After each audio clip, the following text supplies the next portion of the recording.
Une nation qui lit est une nation qui gagne, disait le président sud-africain Feu Nelson Mandela. Nous, ce soir, au Mali, nous avons fait le pari de gagner ce combat. Nous allons faire aimer, ne serait-ce à quelques milliers de Maliens, la lecture, puisque ce n'est pas le cas et c'est assez dommage. Nous allons, dans ce numéro de votre magazine, être au cœur de l'économie de la filière livre, un trésor que nous pensons inexploité. Mesdames, Messieurs, bonsoir. Soyez les bienvenus sur ORTM 1.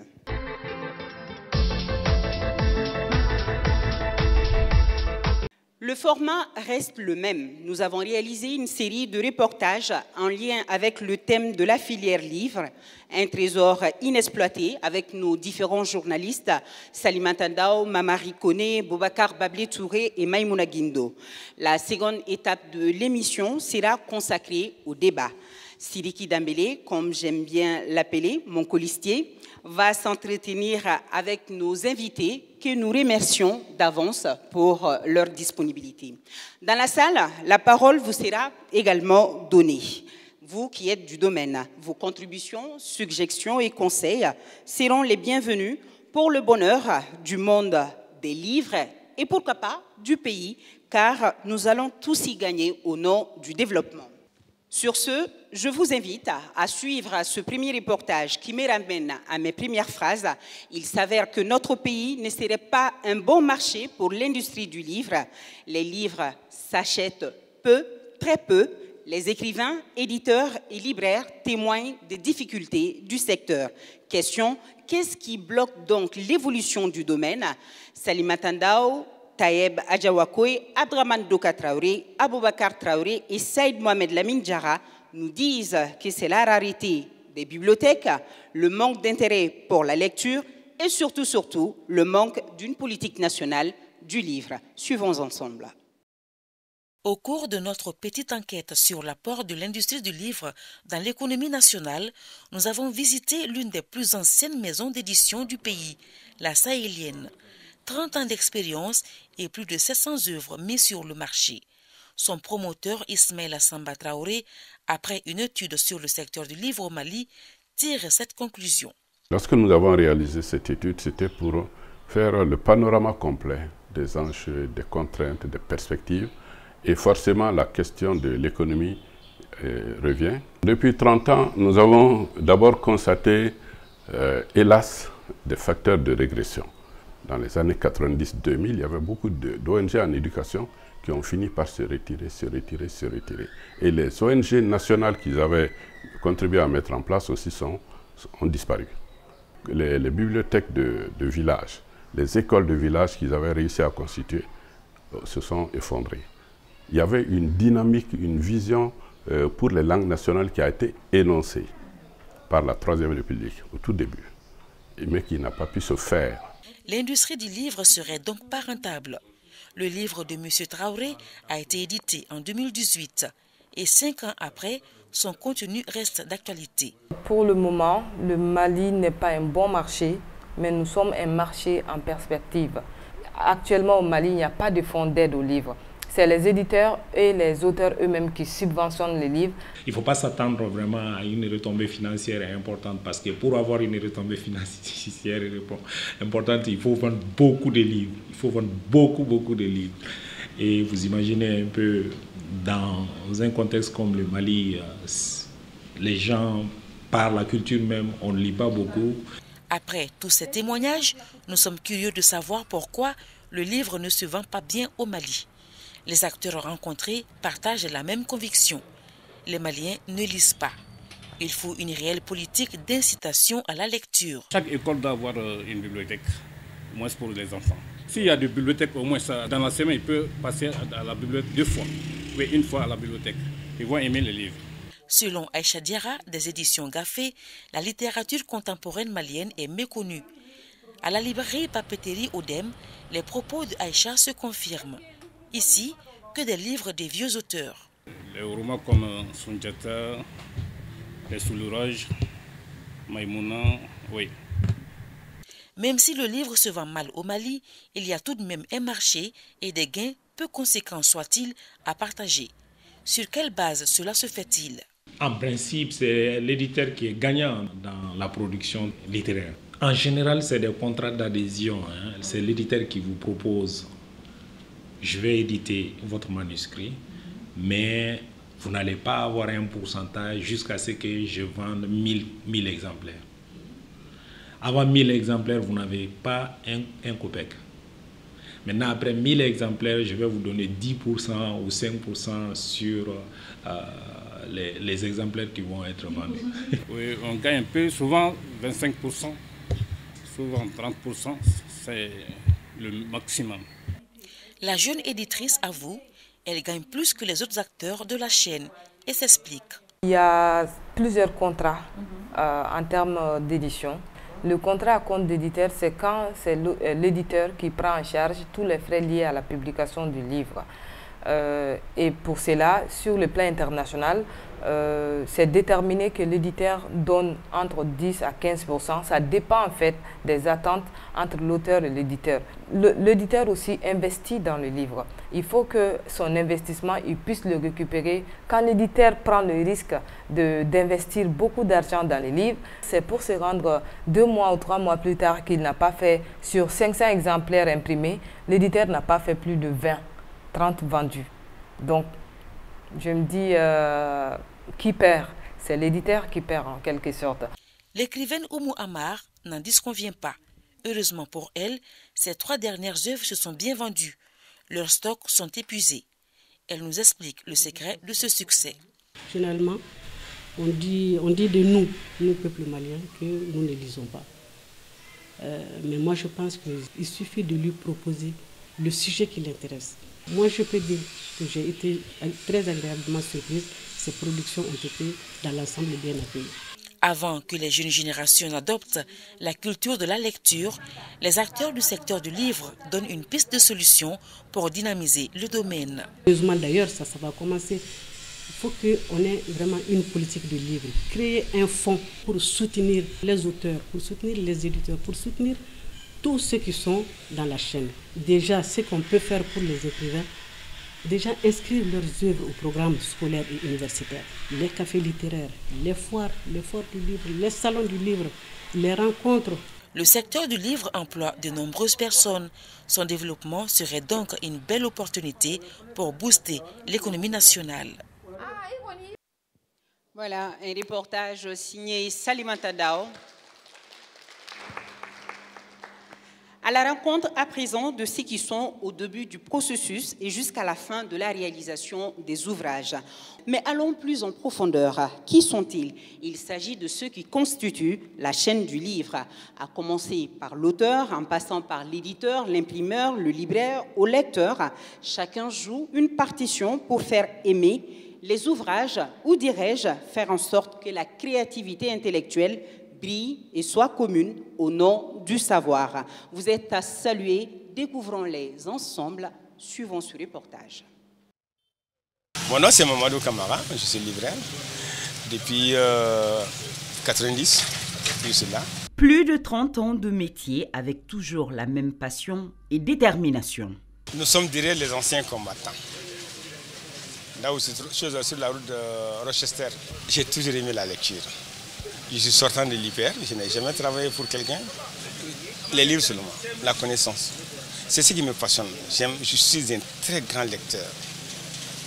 Moi, j'ai commencé la lecture depuis 1966 à Dakar. En face de lui, un autre mordu des livres. Cet administrateur de formation a préféré les livres au bureau cossu des structures étatiques. Je suis un littéraire de formation. Depuis la LM au lycée jusqu'à l'école nationale d'administration. Après l'ENA, je suis parti à Abidjan. Quand je travaillais au port de presse, les samedis et les dimanches, je partais au plateau pour lire les livres. C'est ce qui m'a donné l'amour même du livre. Quand je suis revenu, je me suis installé comme ça. Ça vaut une vingtaine d'années. Les livres et les auteurs sont leur monde. Ils ne connaissent que cela. On en parlera toute une journée avec eux, car les anecdotes ne manquent pas. Quand je suis nouvellement venu d'Abidjan, il y a le maître Dabo. Il a donné le nom d'un livre qui dit que ça lui fait au moins 4 ans. Il est en train de chercher le livre et qu'il ne l'a pas, que j'avais à la maison. Aussitôt, il m'a donné le transport pour aller prendre le livre. Le prix que je lui ai donné, je lui ai dit, il m'a donné le double du prix parce qu'il était intéressé. Est-ce que vous avez lu tous vos livres? Ça, c'est impossible. Il y a un en particulier qui vous a beaucoup plu en tant que libraire? Ah oui, ça, c'est le livre de Fatoumata Keïta. Ils sont là, la trilogie de Fatoumata Keïta. Tu prends un, ça te colle à la main. Guider, orienter et conseiller, c'est cela le rôle des libraires. L'éveil des silencieuses. Des silencieuses. Un livre, je suis même là-dessus, je n'ai même pas terminé. Mais quand vous commencez, vous aurez hâte de le terminer. D'ailleurs, c'est le best-seller du mois, hein, sinon même on peut dire depuis sa sortie. Nous sommes à la librairie Ba, à Dar Salam, au Grand Hôtel. Le libraire, c'est un acteur qui est là entre d'abord l'auteur, l'éditeur et le lecteur. Donc être libraire, c'est un beau métier, un métier à travers lequel on peut non seulement se cultiver, mais à travers ça, on peut nouer beaucoup de contacts. Ces libraires font partie de ce que l'on appelle la chaîne du livre. Il y a l'auteur, ou certains diront écrivain, mais il y a une nuance entre auteur et écrivain. Ensuite, il y a l'éditeur qui est le chef d'orchestre.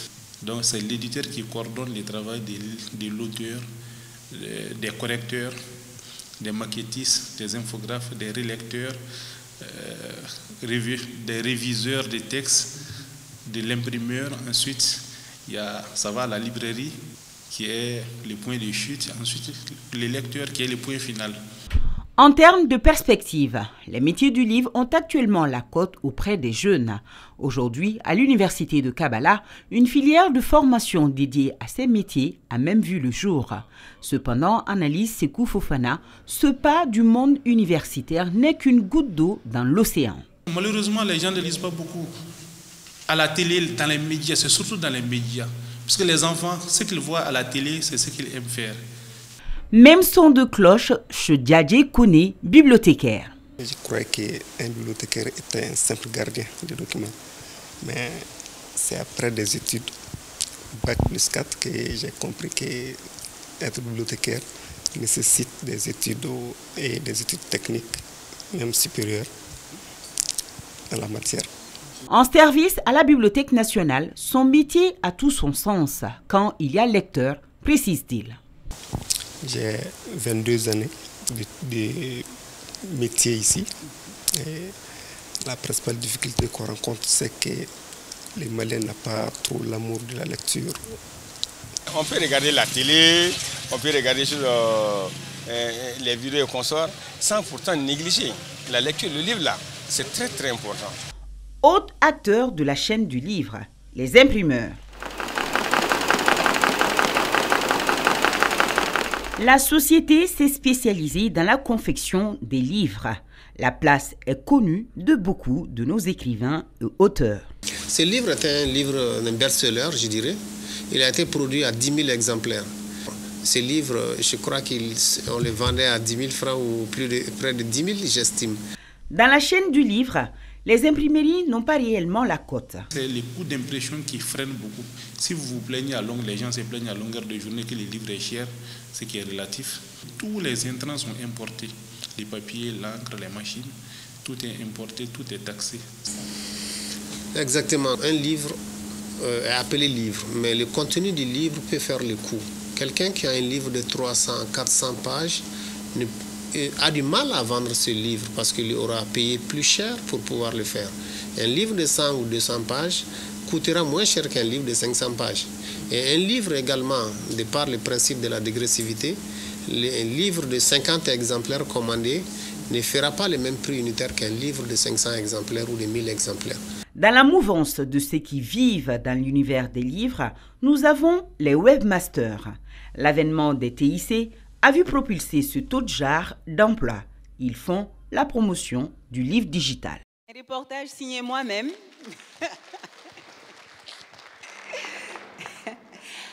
Oui, merci. Adama Kamara et Marietou Diallo ont participé à la réalisation de ce reportage. Deux buts de réponse donnés en rapport au vide constaté dans le domaine depuis de longues années dans le reportage qui va suivre. Le Mali aura bientôt une politique nationale du livre et de la lecture. Le projet a été validé lors d'un atelier au ministère en charge de la culture courant mars 2023. La politique nationale va s'articuler autour de 7 axes et son coût est estimé à 22 milliards de francs CFA. Il s'agit de doter le Mali d'un document stratégique et de son plan d'action 2024-2028. Pour l'élaboration du document, il a fallu 25 réunions et 2 ateliers. Abdul Salam Bambara, Abdoulaye Diop, Mamari Kone.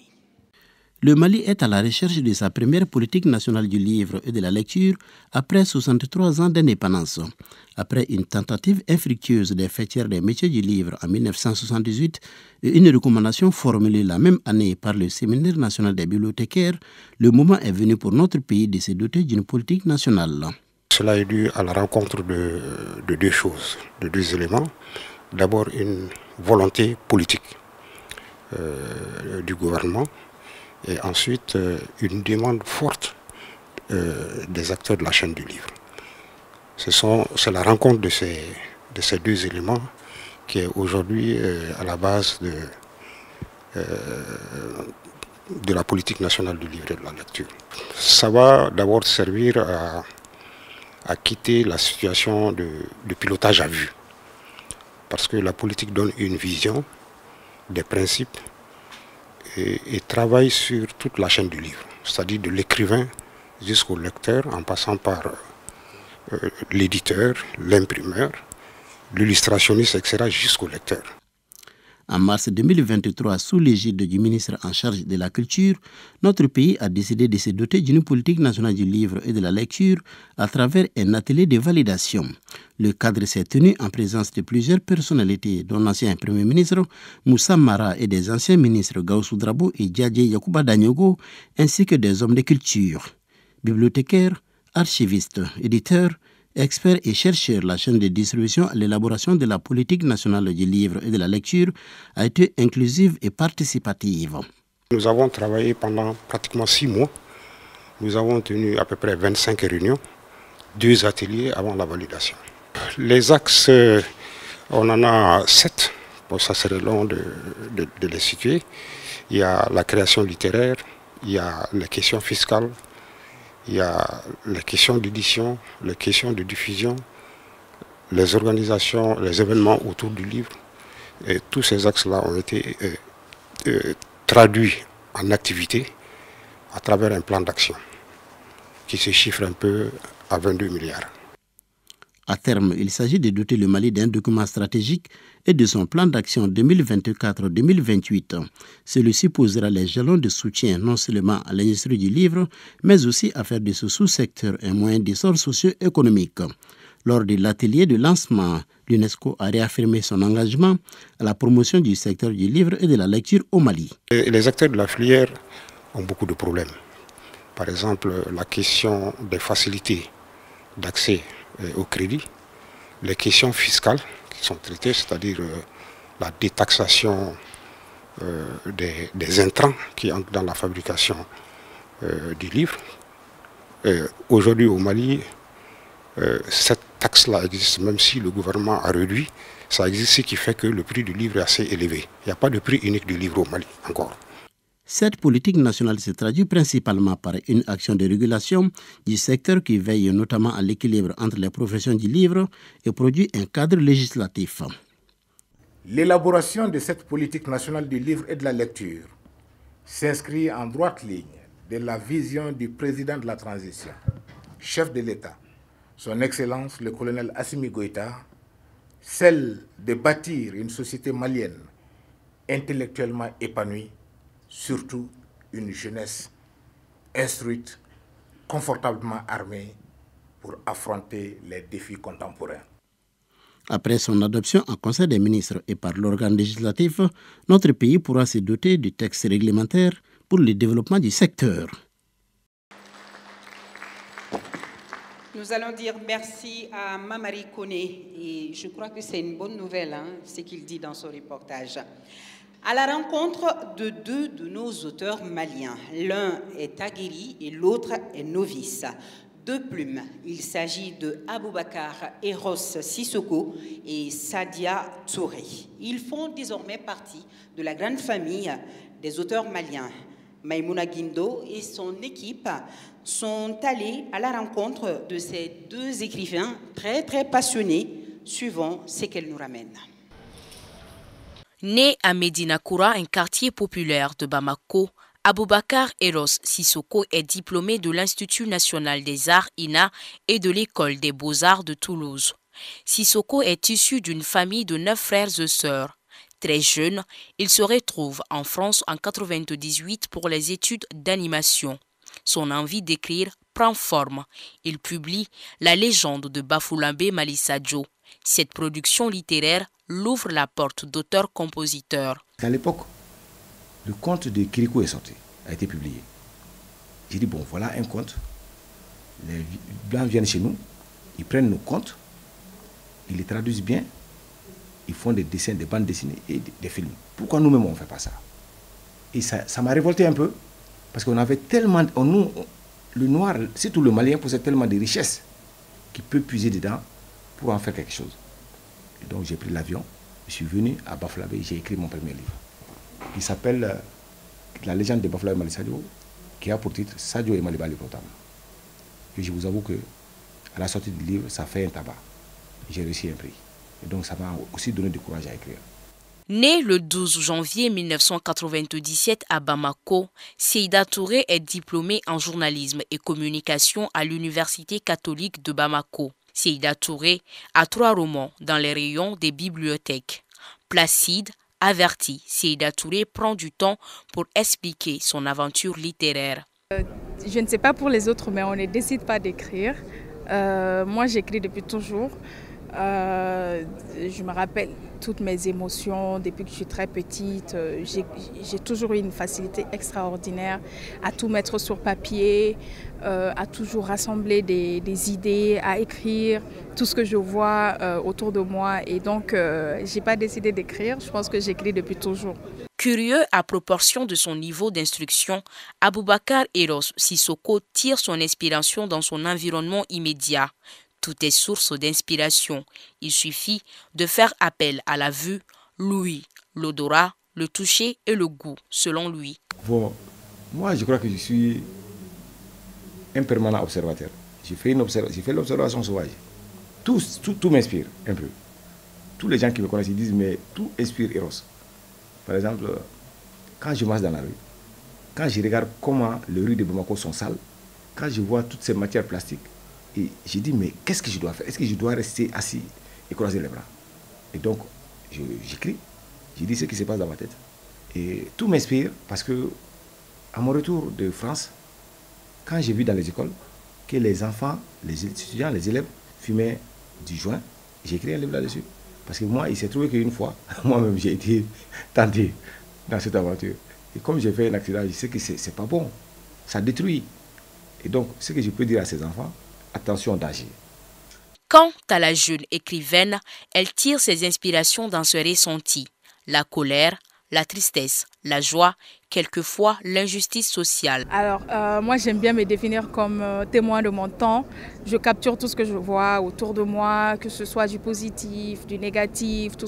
Je m'inspire beaucoup de la tristesse, je m'inspire beaucoup des émotions profondes que je peux ressentir, comme une situation d'injustice où vraiment je suis touchée par rapport à quelque chose jusque dans ma dignité, où je vois quelqu'un qui vit une situation d'injustice et tout de suite je me mets à écrire. Donc comme on le dit, les auteurs vont creuser au plus profond d'eux-mêmes. Donc moi, la première source d'inspiration, c'est vraiment la tristesse extrême. La lecture est le souverain remède contre les dégoûts, disait l'autre. Malheureusement, il y a aujourd'hui peu de lecteurs. Un challenge pour Eros qui s'élance dans la production des ouvrages pour enfants. Bon, le problème de la lecture, c'est un grand problème au Mali. Les personnes adultes au Mali, ils ne lisent pas. Hein? Ils préfèrent passer la journée devant la porte et discuter. Donc, mieux vaut former les enfants à la base, quoi. Donc dans les Malicoura qui s'annoncent, je crois que les écrivains ont une grande part dedans. Et c'est aussi de penser aux enfants. Seyda Touré vit dans ses intrigues deux temps. Le temps de la tradition et de la modernité. Elle n'échappe pas au regard de la société sur une écrivaine. Déjà, vous savez, la société a beaucoup d'attentes sur nous. On a notre travail à plein temps, on a nos vies de sœurs, on a nos vies de filles à la maison, on a nos vies de femmes aussi, d'épouses, de mamans. Donc ça, c'est un premier problème, la question du temps, comment on gère notre temps pour s'asseoir. Et le deuxième problème, c'est que notre société aime tellement être avec des gens qu'une femme qui s'isole tout le temps pour écrire, ça crée des problèmes avec la famille. Et le troisième aspect, c'est qu'on scrute l'écriture des femmes. Ce n'est pas rare que tout ce que j'écris qu'on m'interpelle, ah ça c'est toi, ton histoire, c'est toi qui l'as vécu, alors que pas forcément. Alors que si un homme écrit quelque chose, on ne va pas lui demander ça, c'est ton vécu. Bien que nos deux écrivains apprécient l'écriture, leur passion, les difficultés ne manquent pas. Vous prenez un cahier à 200 francs, un bic à 100 francs, on peut écrire. Mais pour publier, c'est un problème. Il faut trouver une maison d'édition. Vous savez, l'écrivain ne gagne pas beaucoup d'argent. Il écrit, il fait tout, mais les maisons d'édition qui vont transformer les livres dans les imprimeries et ils payent de l'argent. Et donc, dans la plupart des cas, ils donnent 10% à l'écrivain. 10%. Un livre qui se vend à 5 000, toi qui l'as écrit, qui a tout fait, tu gagnes 500 francs. C'est qu'on écrit quelque chose, mais c'est difficile qu'on nous soutienne dans l'édition, dans la promotion du livre et tout, donc, et surtout dans la distribution. Faire en sorte que les livres soient accessibles un peu partout, c'est l'une des difficultés. Aboubacar Eros a déjà signé 25 livres et Seyda Touré 3 romans. Ils comptent continuer à mettre leur plume au service de la population. Car a-t-on appris que la lecture est la clé qui démarre le moteur de la connaissance d'une nation. On va applaudir pour Maïmouna Guindo. Alors, nous allons à présent ouvrir le débat. Je crois bien que nos invités sont assez imprégnés avec ces différents reportages. Sidiki Dambélé, c'est à vous.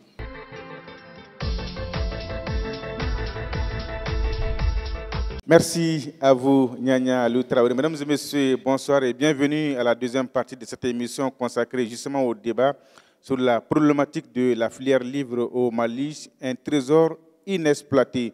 Vous savez, à l'image d'autres filières comme le coton, l'or, le bétail, viande, les riz, il y a la filière du livre aujourd'hui regorge d'énormes potentialités et un immense trésor, comme on l'a dit, mais qui reste sous peu exploité, pour ne pas dire un trésor qui n'est pas du tout exploité.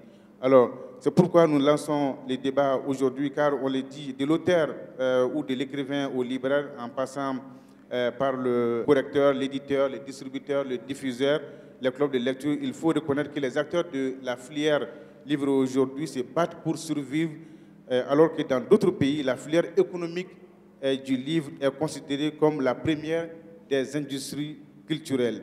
Alors, quels sont aujourd'hui les goulots d'étranglement? Quelle politique nationale du livre et que faut-il faire pour exploiter à fond le secteur, le trésor caché entre les lignes au bénéfice de tous les acteurs et de l'État?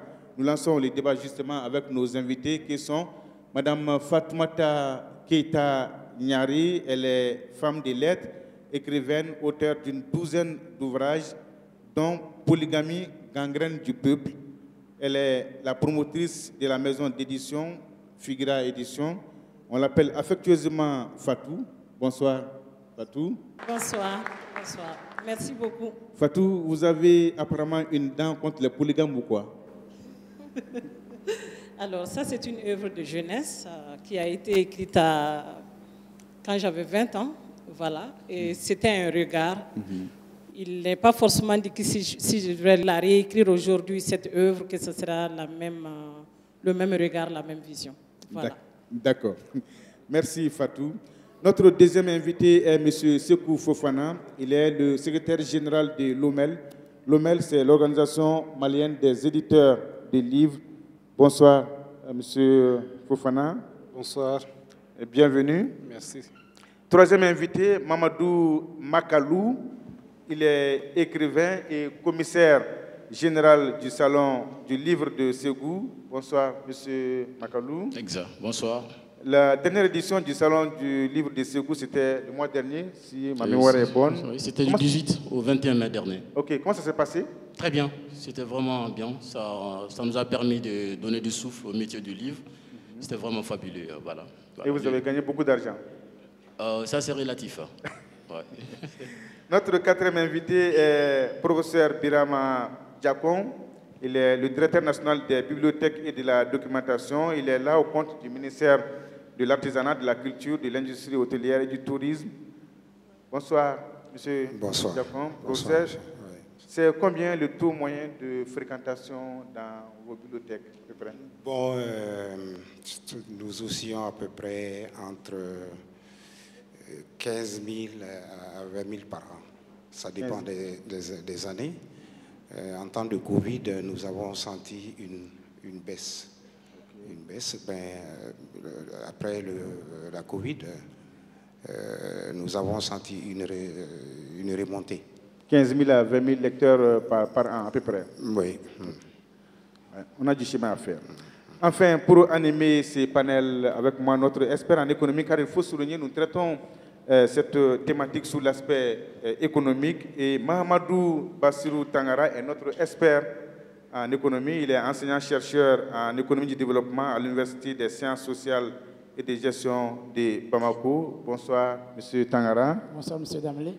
Bienvenue. Merci pour l'invitation. Une fois de plus, bonsoir et bienvenue. D'abord, un mot sur l'état de santé économique de la filière livre aujourd'hui au Mali. On va commencer par les principaux acteurs, Fatou, Sekou et Makalou. Est-ce qu'on peut dire aujourd'hui que le secteur du livre vit à un rythme normal? Fatou. Je pense que Loumel est là pour mieux répondre à cette question, mais je commence. Merci à chacun, bonsoir à tout le monde. Merci de partager ce moment avec nous. Le secteur du livre au Mali, est-ce que ça se porte bien? Alors, de toute façon, ce qui concerne le livre dans un pays d'oralité comme le Mali, on ne dira pas que c'est l'agonie, mais c'est dans un état de survie, puisque les acteurs ne lâchent pas et que le terrain n'est pas toujours propice. Mais nous continuons, nous ne lâchons pas, nous espérons que ça va finir par porter.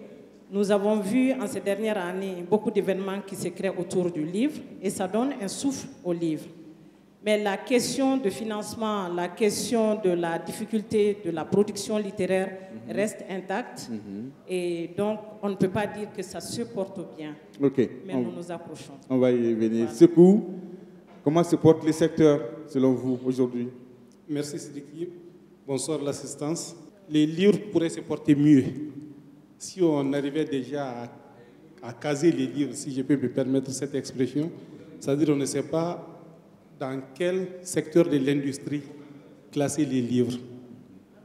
Aujourd'hui encore, dans notre société, le livre n'a pas trouvé sa place exacte. Est-ce que c'est des industriels? Est-ce que c'est des acteurs culturels, les éditeurs des livres, les auteurs et autres?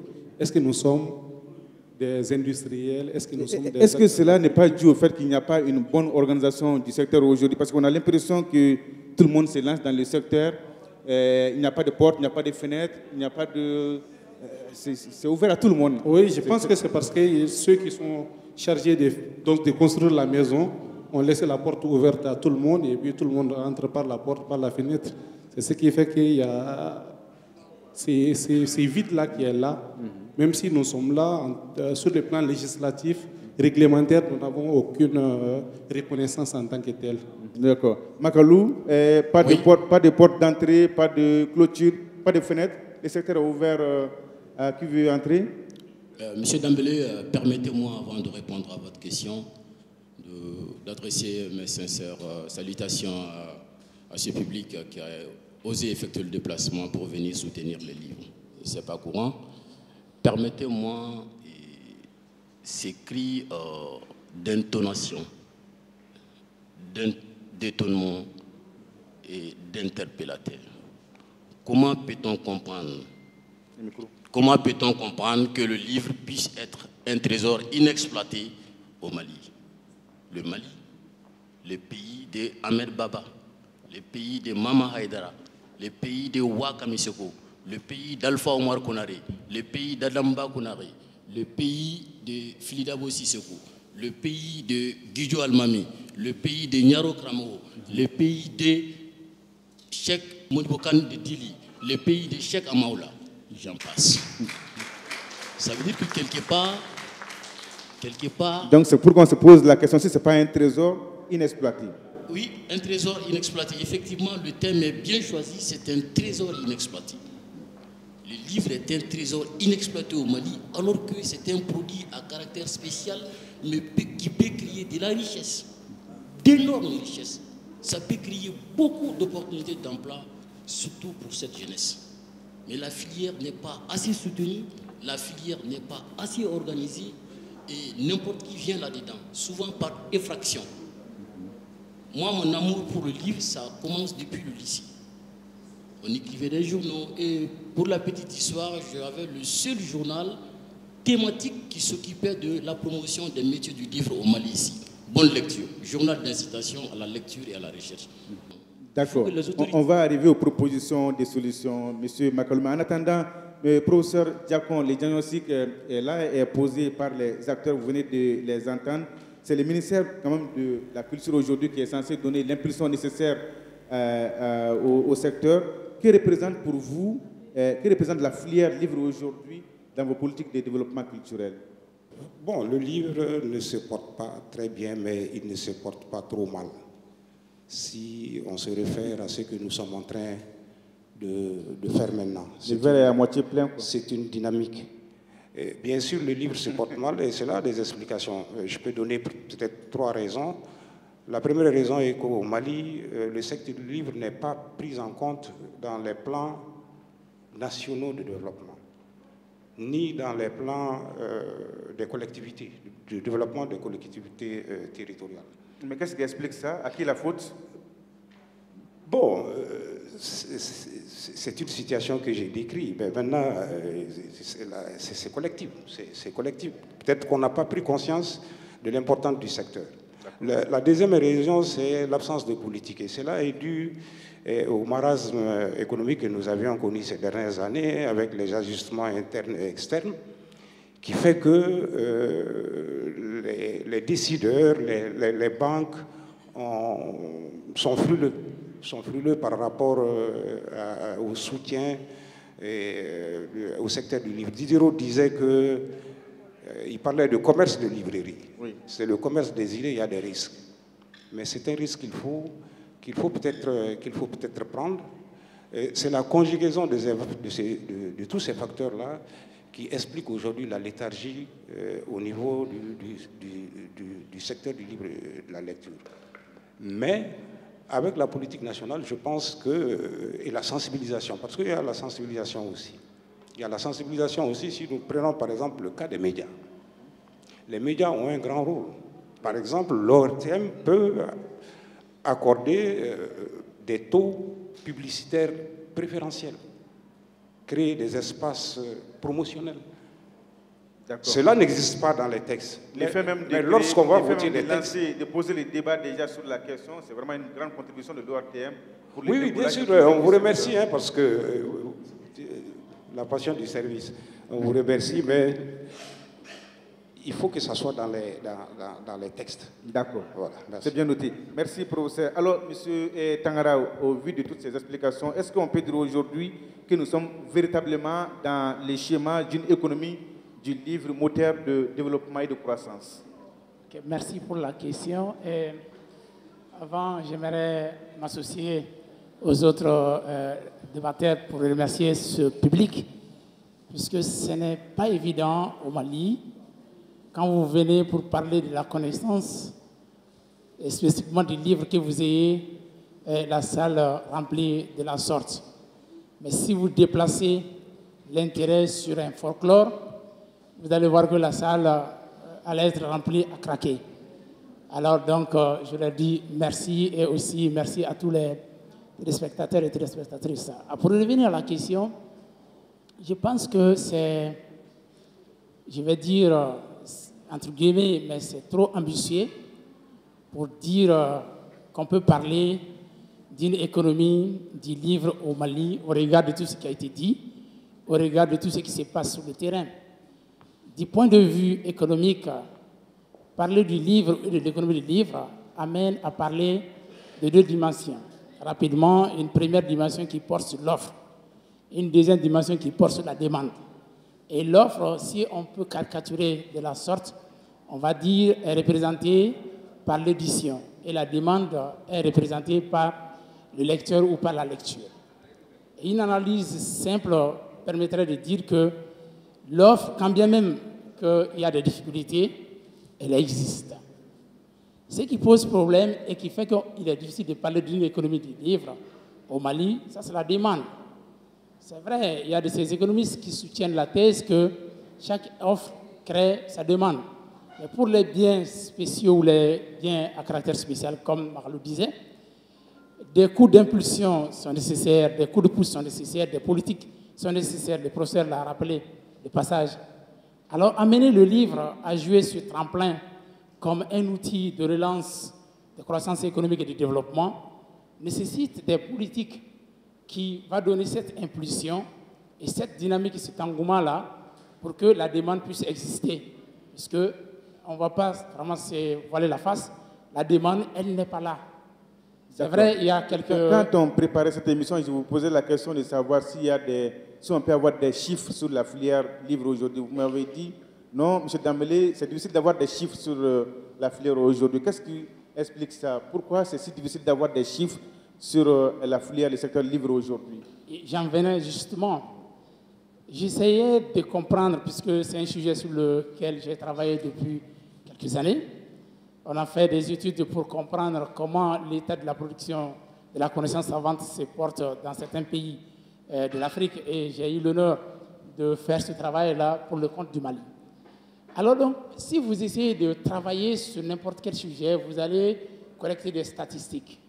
Et je crains fort, je parle certainement sous le contrôle du représentant du ministère, que s'il y a cette organisation de la statistique autour du livre et en termes de vente et en termes de revenus, c'est vrai, il y a de ces individualités qui s'organisent de la part des acteurs privés qui sont ici présents aujourd'hui en train de discuter de la question. Mais le problème est que cette organisation de la statistique n'est pas là pour pouvoir discuter de ce que ce secteur-là puisse apporter à l'économie de façon générale et même à son propre économie si on reste sur l'analyse du segment du livre. D'accord, justement, le marché du livre, comme on l'a dit, fait intervenir une chaîne d'acteurs aux métiers variés, ce qui en fait bien sûr son originalité.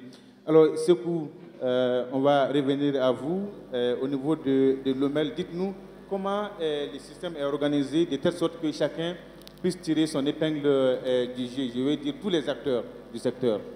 Comment c'est organisé? Je pense qu'au sein de l'OMEL, il faudra comprendre par l'OMEL que c'est une association d'éditeurs. Nous ne parlons pas au nom de tous les acteurs de la chaîne du livre. Nous parlons au nom des éditeurs d'abord. Et oui. Il s'est dit que vous êtes les patrons parce que c'est vous qui gagnez le plus dans la chaîne. Oui, c'est ce qu'ils les éditeurs. C'est ce qu'ils prétendent. C'est ce qu'ils prétendent. Chacun pense que c'est l'autre qui gagne le plus. Donc c'est pas vrai. C'est des bonnes guerres. Donc c'est pas vrai. Pas forcément. Pas forcément, puisque l'éditeur est celui qui prend le plus de coûts. C'est lui qui investit son bien pour la fabrication du livre qui ne s'achète pas, qu'il a au magasin pendant une dizaine d'années.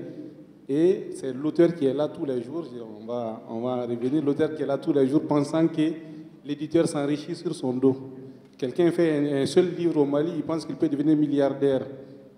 Si c'était pour ça, chacun allait devenir auteur. Mais je pense que l'OMEL, en tant qu'association des éditeurs, fait en sorte que tous les maillons de la chaîne puissent se retrouver à travers des activités.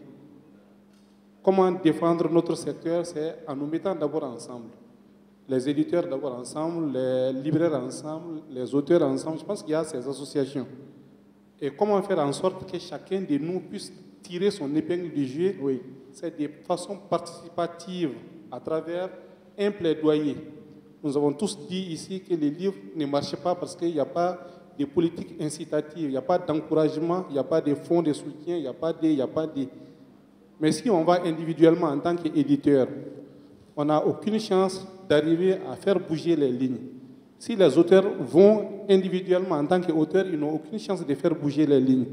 La solution, c'est que toutes ces corporations, auteurs, éditeurs, libraires et tous les autres maillons de la chaîne s'associent. Et c'est ce que nous essayons de faire au sein de l'OMEL.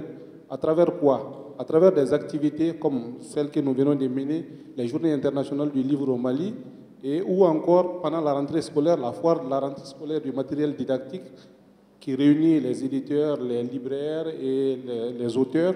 Ça, ce sont des activités comme ça qui peuvent faire en sorte que chaque intervenant dans la chaîne puisse tirer son épingle du jeu.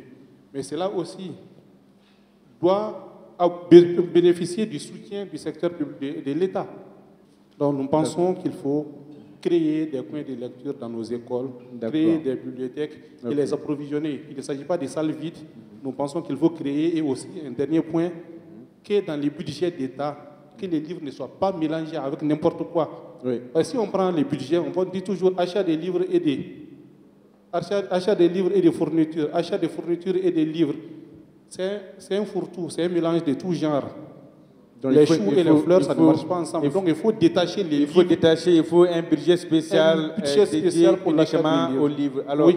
Fatou, bien, merci Sekou. Fatou, on vous va poser la question de façon très simple. Est-ce que le métier du livre fait vivre son homme aujourd'hui au Mali? Pour votre cas, sa femme. Ok, alors, merci beaucoup. Nous parlons de livres. Et quand nous parlons de livres, on ne parle pas de Gessner, on ne parle pas de sandwich, on ne parle pas d'haricots pour les Koulibaly. Ça veut dire qu'on parle d'un produit qui n'est pas forcément prisé. C'est un produit qui est commercialisé. Et lorsqu'il n'est pas prisé, et même quand c'est prisé d'ailleurs, c'est prisé seulement par quelques-uns. Ça veut dire qu'il y a une minorité lettrée, et parmi cette minorité lettrée, il y a une minorité dans cette minorité intéressée par le livre, pas tous. Donc, comment est-ce que nous pourrons vivre de ce que nous faisons si l'offre et la demande ne sont pas équilibrées? D'accord? Ce que nous donnons, nous mettons sur le marché, il y a sur tous les plans des politiques de promotion, non seulement du livre et de la lecture, parce qu'on ne promettra jamais les livres sans promouvoir la lecture. Il faut promouvoir la question de la lecture. La problématique de la lecture chez les adultes, peut-être qu'elle ne pourra jamais être résolue au Mali, mais ce que nous pourrons résoudre aujourd'hui, c'est la problématique de la lecture chez les enfants. Pour que dans les 20 années à venir, dans les 30 années à venir, si le Malien d'aujourd'hui n'a pas lu, que le Malien de demain, si nous y travaillons, puisse lire. C'est en ce moment peut-être que les auteurs, l'éditeur et tous ceux qui sont concernés par la chaîne du livre pourront vivre du fruit de leur travail. Et je ne pense pas que ce soit seulement au Mali que l'auteur et l'éditeur ne vivent pas de leur travail, mais même à l'extérieur. Quand nous voyons les pays les plus développés, j'ai communiqué avec une Canadienne en visioconférence il n'y a pas longtemps, qui me disait, elle est éditrice, j'ai dit, mais comment ça se passe là-bas, comment ça se porte? Elle me dit, ce sont les imprimeurs qui gagnent. Ah. Et donc, si quelque part, les auteurs nous disent, moi je suis auteur, je suis encore auteur, et cette problématique de l'équité des gains entre l'éditeur et l'auteur, j'ai été en plein pied dedans et j'ai été dans les mêmes accusations qui sont portées aujourd'hui à l'égard de l'éditeur. Okay. Mais il faut être l'éditeur aussi pour comprendre que ce n'est pas cela. Parce qu'à nos risques et périls, les éditeurs publient. Ce sont eux qui payent l'impression, toute la conception du livre avant l'imprimerie. Et lorsqu'il s'agit de la distribution au niveau des libraires, tout le coût qui est enlevé de ce produit, c'est l'éditeur qui le porte. Et donc, du coup, est-ce qu'à un moment donné, on se demande les 10% que les auteurs gagnent, est-ce que ces 10% sont valables chez l'éditeur? Je ne pense pas. Quand vous enlevez tous les frais d'impression, frais de conception infographique, de relecture, correction, de distribution, de diffusion, est-ce que l'éditeur va arriver à tirer son épingle du jeu? Alors, dites-moi, comment est-ce que le prix du livre est fixé et qui fixe le prix du livre? Le prix du livre, il est fixé en fonction du coût investi dans le livre. Donc c'est l'éditeur qui fixe le coût du livre. C'est l'éditeur en collaboration avec son auteur, parce que ça dépend du contrat. Ça dépend du type de contrat que vous signez avec l'éditeur. Si c'est à compte éditeur, c'est l'éditeur qui a le monopole du prix. Mais si c'est à compte auteur, l'éditeur donne le stock à son auteur, il met le prix qu'il veut en fonction de ce qu'il a investi dans le livre. Merci Fatou. Professeur Diacon, est-ce qu'on peut dire aujourd'hui qu'on a véritablement une industrie du livre? Bon, je ne peux pas dire ça. On n'a pas... oui, une industrie du livre. Il y a quand même des facteurs qui nous montrent que c'est une industrie qui est en train d'évoluer. C'est une industrie qui est en train d'évoluer. Si nous tenons compte des statistiques, et très souvent, le problème, c'est la recherche dans le secteur du livre. On n'a pas tellement de statistiques. Les statistiques que nous avions, c'est soit de la Banque mondiale ou bien des éditeurs indépendants. Si nous prenons par exemple votre discussion, nous on est un médiateur d'information, on n'est pas éditeur, on est médiateur, la bibliothèque est médiateur d'information, mais nous sommes intéressés par le prix du livre parce que nous achetons les livres. Voilà, il y a la question d'intrants qui a été abordée. Par exemple, au Mali, le matériel éducatif est taxé à 18%. L'État a fait des réductions par rapport au papier, qui est à 5%. Vous dites que l'État subventionne le matériel, oui, le matériel éducatif est taxé à 18%. Le papier à 5%, l'État a réduit de 5%, et le matériel informatique de 5%. Ça, c'est les dernières données de la Banque mondiale, qui fait que, hormis le matériel scolaire, le manuel scolaire n'est pas taxé, pas du tout. Voilà, ce qui fait que la détaxation n'est pas encore une réalité sur les intrants. Et pourtant, nous avons signé l'accord de Florence et le protocole de Nairobi, et le traité de Marrakech, le Mali a signé et adopté. Ce n'est pas appliqué. Cette discussion-là va cesser. Peut-être le prix du livre va baisser. En tout cas, le prix moyen du livre, selon les études, c'est entre 7 à 10 euros. C'est-à-dire le prix le plus bas et le prix élevé. Voilà, souvent 15 000, 20 000, 5 000, de 5 000, 4 000, de 4 000 à 30 000, souvent nous payons des livres à 30 000.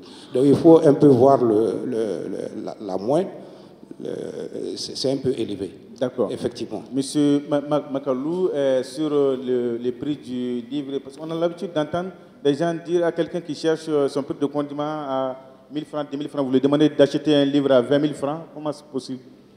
Monsieur Damle, merci beaucoup. Moi, je pense que tout ça, c'est des propos aléatoires. Quand on veut, on peut. Vous savez, la situation du livre au Mali, c'est comme si quelqu'un est dans un labyrinthe. Moi, je prends mon cas spécifique. On est dans le labyrinthe, quoi être à ceux qui se battent pour pouvoir s'en sortir. Pour dire à quelqu'un, il y a des gens qui achètent, il y a une dame qui vient de dire, ma collègue écrivaine, les gens achètent des Getzner ici, les gens achètent des trucs lors des cérémonies, que ce soit religieuses ou bien des fêtes ici, les gens dépensent à gogo ici. Mais le prix du livre, quelqu'un qui a la passion de lire, qui veut se cultiver, qui veut s'enrichir intellectuellement, s'épanouir, mais il ne compte pas du coup. Il ne compte pas du tout. C'est une question de volonté seulement, mon frère. Et pour revenir à mon cas spécifique, je vais vous faire une petite confidence. En créant le salon du livre de Ségou en 2014, oui, moi j'ai investi à peu près 3 millions dedans. Mais c'était un projet fou. Tout le monde me prenait pour un fou, y compris la famille. Mais en réalité, nous avions de la vision autour des activités du salon du livre de Ségou. On est revenu, on a fait une deuxième édition. C'est extrêmement difficile. Est-ce que vous avez des partenaires? Nous commençons à avoir des partenaires. Les banques qui vous accompagnent, peut-être on va poser la question aux banquiers s'ils sont dans la salle. Est-ce que les banques vous accompagnent dans cette aventure-là? Certaines banques de la place nous sponsorisent. Et nous voulons sortir de ces appuis et de ces sponsorings pour qu'à la longue, le salon s'autofinance. Et en la matière, nous avons monté des projets d'investissement à plus de 2 milliards 440 millions que nous sommes en train de couvrir.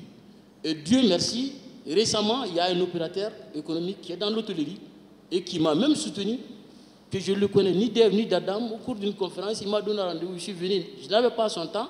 Il a donné instruction à ce qu'on fasse un chèque pour nous soutenir par rapport à la 4e édition du salon et que le projet d'hôtel qu'on veut faire à l'effigie du livre, que ça l'intéresse. Un chèque de beaucoup de millions?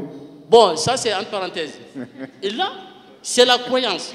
Et tout ça là, c'est pour que le livre puisse être vu, donner un point d'appui au livre. Pour que nous ne soyons pas, qu'on ne râle plus. Vous savez, écrire, c'est entreprendre d'abord. Donc, on peut bel et bien vivre de l'écriture au Mali à condition d'y croire et de foncer. D'accord. Merci, Makalou. Oui, Fatou, vous voulez réagir par rapport à ça? Oui. Réagir par rapport à la question d'accès. La question d'accès, quand vous dites que quelqu'un qui cherche à boire et à manger, quand on lui demande d'acheter un livre à 20 000, comment il va faire? La question d'accès est une question réelle, hein, c'est une réalité. Oui. Parce que quand vous voyez les étudiants, par exemple, qui ont besoin d'acheter des livres et qui en ont besoin pour leur formation et qui ont beaucoup de problèmes financiers qui n'arrivent pas à acheter, c'est vraiment une réalité. Mais nous pensons que cette question d'accès, nous pourrons la résoudre avec la politique du livre qui est en cours, avec la question d'un fonds de soutien du livre au Mali. Parce qu'une fois que nous aurons ce fonds de soutien, c'est vrai que ce n'est pas tous les livres ou tous les éditeurs ou tous les auteurs qui vont bénéficier de ce fonds, mais nous espérons que ça peut être vraiment un grand pas dans la question d'accessibilité du livre par rapport aux moyens du Malien. Donc vous allez distribuer gratuitement des livres aux étudiants, c'est ça? Pas gratuitement forcément, mais si un livre qui est édité à 500 exemplaires, on est obligé de le vendre à 22 000. Par exemple, si ce livre est édité à 1000 exemplaires ou 10 000 exemplaires, avec la question de régressivité, ce livre va nous revenir moins. Un livre qui est subventionné par l'État ne va pas non plus avoir le même prix qu'un livre qui n'a pas été subventionné.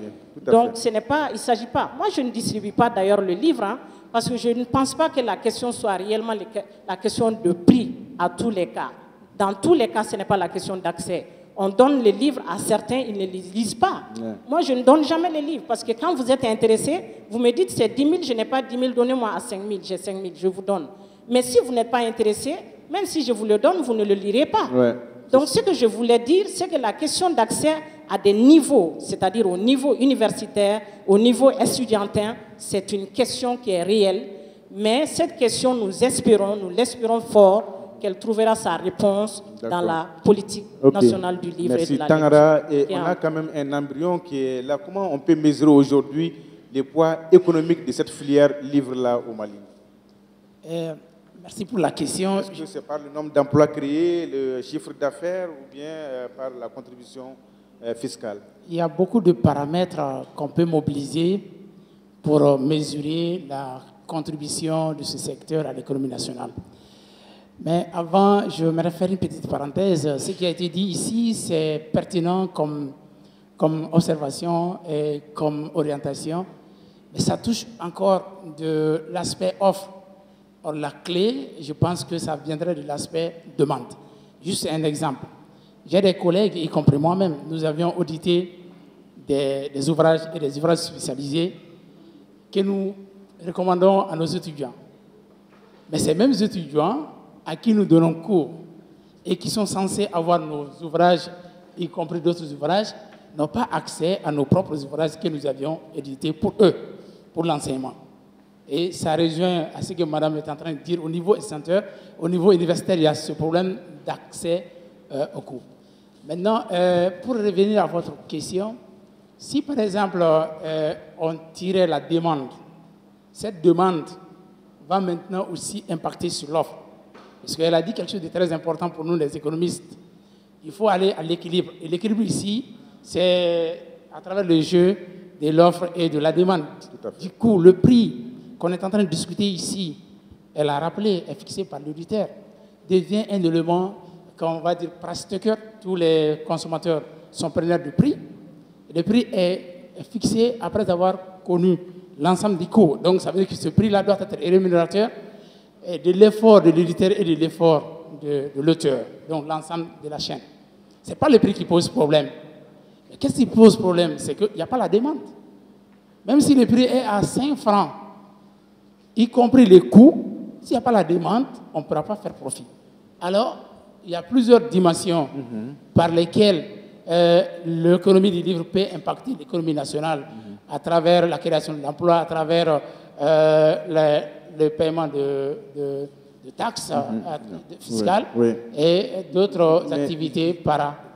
Justement, professeur, à ce niveau, que peut attendre l'État en termes d'impôts, des taxes, d'un secteur qui tire le diable par la queue, pour les acteurs qui voient le diable, bien sûr? Oui, il faut impérativement aller vers des réformes, c'est ce que nous sommes en train de faire. Il faut aller vers des réformes.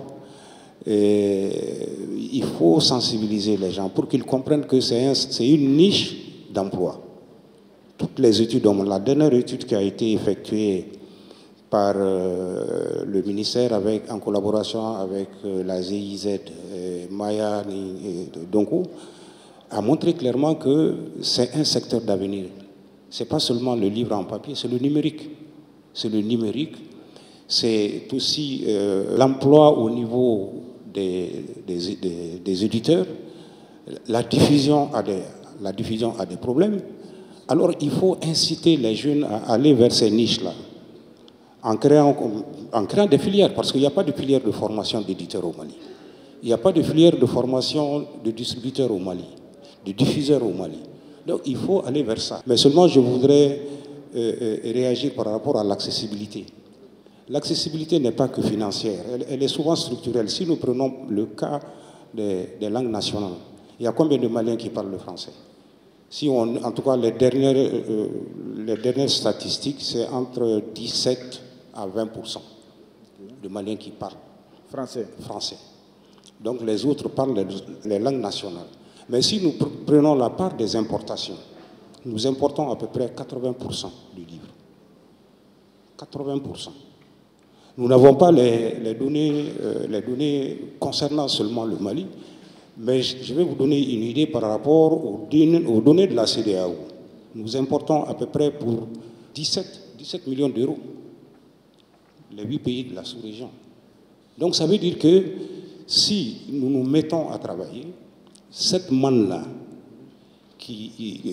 cet argent-là que nous utilisons dans l'exportation de livres étrangers et qui ne répond pas souvent à nos besoins, si on se mettait à travailler sur nos langues nationales, vous voyez comment ceux qui parlent les langues nationales, les locuteurs des langues nationales sont exclus. Et ça joue sur nous en tant que bibliothèque publique, parce que ça joue sur la bibliodiversité. Normalement, nos langues doivent être connues à travers les livres. Exactement. Mais malheureusement, cette bibliodiversité-là, si elle n'est pas défendue, ça joue sur nos clients, ceux qui viennent lire, parce qu'ils ne trouvent pas un contenu diversifié. D'accord, c'est vrai. Voilà. Une réaction sur la contribution du secteur à l'économie nationale? Moi, je pense que les livres, au-delà de ce qu'on voit tous les jours, participent activement à l'économie nationale. On prend un exemple simple.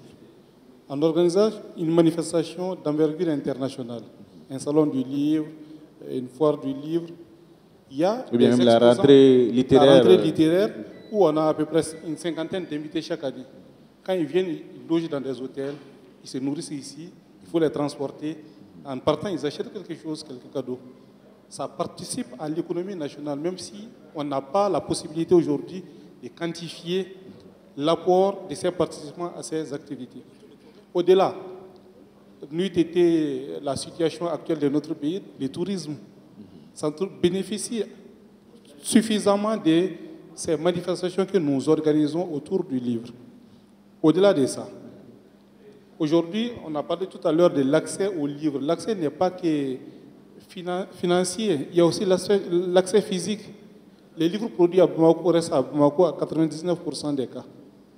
Ce qui veut dire en créant des librairies dans nos régions, on peut également créer de l'emploi. Je prends juste un exemple.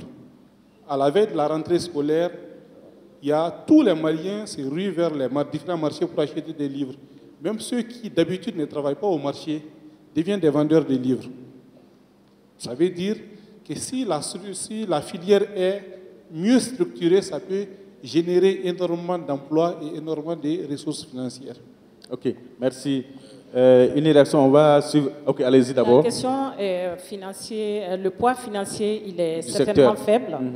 Mais quand même, le secteur du livre, les maisons d'édition sont allées croissant. Les faibles, vous l'estimez à combien? 1%? Pas un pourcentage, mais d'autant plus que nous employons non seulement les relecteurs, nous employons des infographes, nous employons tout ce que, comme illustrateurs, et il y a des libraires qui vivent du livre, qui ne vivent que du livre. C'est vrai que ce ne sont pas des livres essentiellement produits au Mali, mais il y a quand même un poids économique.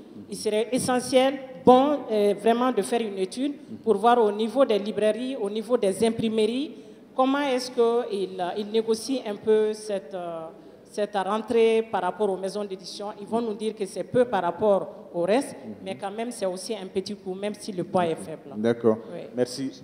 Oui, allez-y. Juste un petit rajout par rapport à la contribution de la chaîne de livres à l'économie nationale. Et moi, je me souviens quand je écrivais mon deuxième livre, Investir au Mali, 50 idées pour créer son entreprise, elle a reçu.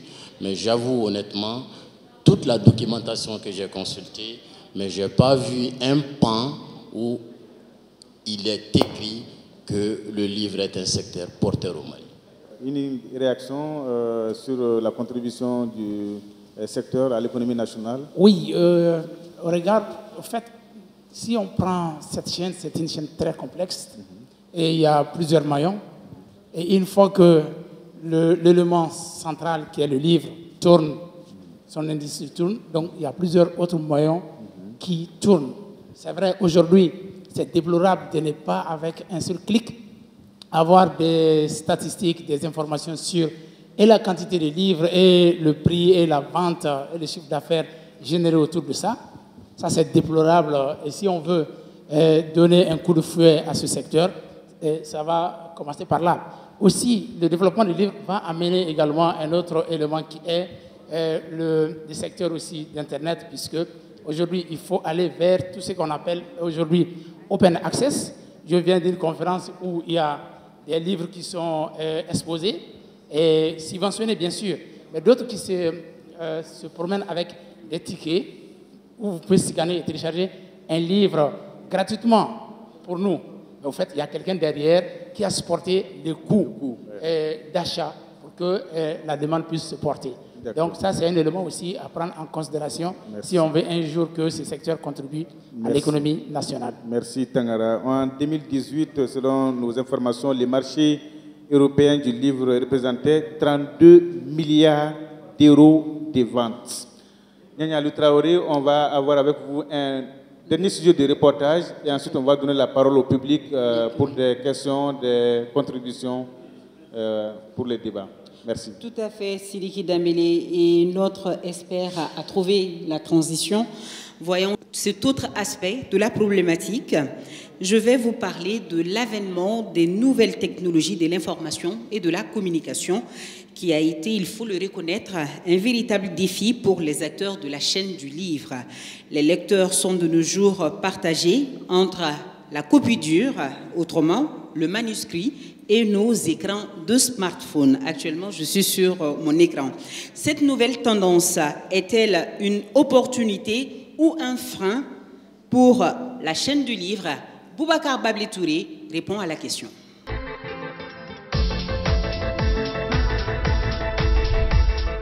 C'est le livre qui renferme le savoir, a-t-on coutume de dire. Généralement, il est vendu et lu en copie dure. Toute chose qui contribue à la promotion des bibliothèques, des librairies, des imprimeries, bref, toute la chaîne de l'industrie du livre. Depuis un moment, une nouvelle tendance a vu le jour en lien avec l'évolution de la technologie. Il s'agit de la lecture des œuvres littéraires sur la toile, c'est-à-dire Internet. Si certains lecteurs trouvent cette méthode très avantageuse, d'autres préfèrent toujours le support physique.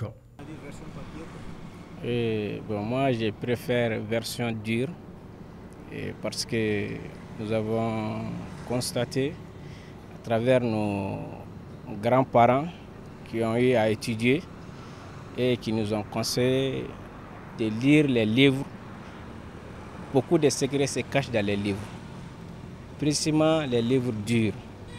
Quand on a les livres dans les mains, on a le courage de les lire et on peut mettre à un point là où on laisse. Après, on va revenir là-dessus. On continue de lire encore. Je préfère la version dure, fichier, sur fichier papier dur. Parce que quand je commence à lire, par exemple sur le téléphone, je me distrais facilement. Et puis je peux facilement abandonner pour aller ailleurs, regarder des vidéos ou autre chose. Donc pour me concentrer sur ma lecture uniquement, je préfère ce papier. Je préfère les livres en numérique parce que avec le numérique, je peux beaucoup lire plus que les versions en papier. Je préfère la lecture des écrans, premièrement. Le téléphone est facile à porter. Voilà, donc directement, quand je me connecte, je trouve des documents facilement sur les nets. Mais avec les livres là, bon, il faut acheter ça, il faut acheter ça. Bon, ça, souvent ça coûte cher, quoi. D'autant plus que l'avènement de cette technologie est plus ou moins un frein pour certains maillons de la chaîne de l'industrie du livre. Est-ce à dire que cette pratique est un défi pour les acteurs de la chaîne? Vers les années début 2000, quand le numérique a vraiment commencé à faire son apparition, nous, en tant qu'éditeurs, on avait eu quand même quelques chairs de poule. On s'est dit, peut-être c'est la fin du livre papier. Bon, une dizaine, une vingtaine d'années après, on se rend compte que non, que le livre papier a toujours sa place, a toujours ses lecteurs. C'est vrai que le numérique a des avantages certains. Ça permet aux gens d'avoir accès aux livres sans se déplacer, ce qui n'est pas rien, de faire souvent des commandes par Internet, ce qui n'est pas aussi rien. Je pense que les deux sont complémentaires. Et nous, en tant qu'éditeurs, nous devons nous essayer au numérique aussi. Parce que le numérique, il ne faut pas qu'on se le cache, c'est l'avenir. Toute révolution mange ses enfants. Et il y a certains maillons de la chaîne qui vont être supprimés. Mais par contre, ça va créer également d'autres nouveaux emplois, c'est-à-dire d'autres types de profits ou types d'emplois qui également sont aussi lucratifs et profiteurs que ces maillons qui ont été aussi remplacés. Je suis un peu choqué par cela souvent, avec des trucs qui ont tendance à faire croire que le numérique va tuer le travail de l'écrivain. Le livre ne va plus nourrir son homme. Celui qui écrit son livre aujourd'hui, il peut décider de le mettre en ligne gratuitement ou encore de passer par ces éditeurs numériques là aujourd'hui pour maintenant mettre à la disposition du public son livre moyennant sa part et moyennant la part également de ces éditeurs numériques là qui vont maintenant mettre en place une architecture, une plateforme d'accès à ces livres-là. Rien ne disparaît en fait. C'est le choix de l'éditeur. Si vous décidez d'offrir gratuitement votre œuvre en ligne, ça le sera gratuitement et ça sera téléchargé gratuitement. Mais si vous décidez de le confier à un professionnel qui va s'occuper de la promotion de votre livre en ligne, vous en bénéficierez autant que l'éditeur. Autant comme vous êtes en train de vendre en analogie, prendre les billets physiques, les fiduciaires, autant vous allez gagner en ligne avec des transactions électroniques qui vont créditer votre compte, autant que les gens vont lire ou s'abonner à votre page ou à votre œuvre. Si l'on en croit à ces propos, reste maintenant aux acteurs du domaine de s'adapter à cette nouvelle tendance pour rester dans le peloton d'un monde de plus en plus numérique. Nous allons aller vers la salle à présent. Je m'appelle Baba Diaby, je suis le directeur national de l'industrie. Donc mes remerciements vraiment à tous ces panélistes, ces conférenciers. qui nous ont vraiment donné beaucoup d'informations, hein, des informations qu'on ignorait, nous, sur la gestion du livre au Mali. Donc, toutefois, j'ai cru entendre au début des premières interventions qu'il y a une politique nationale du livre en chantier, auquel est adossé un plan d'action. Tout à fait. Donc, je voudrais, de ma question, je crois que ça s'adresse plutôt ou aux professeurs ou au conseil technique. Donc, dans ce plan d'action, j'ai entendu que la mise en œuvre de ce plan d'action va nécessiter 22 milliards. Et j'imagine que ceux qui vont financer son plan d'action, c'est l'État, c'est le PTF et le secteur privé. J'imagine. Hein. Donc, ma question, c'est de savoir quels sont les garde-fous que vous avez mis en œuvre pour que ce plan d'action, pour mobiliser le financement pour la mise en œuvre de ce plan d'action. J'ai dit, c'est M. Mamadou Menkoro Traoré, président de l'Assemblée permanente des chefs de métier du Mali. Et en écoutant les panélistes, que je les félicite, je me pose la question s'ils font une étude de besoin. Le professeur l'a dit, hein, l'offre et le besoin. Écrivez ce que nous voulons lire. Si vous n'écrivez pas ce que nous voulons lire, nous n'allons pas lire.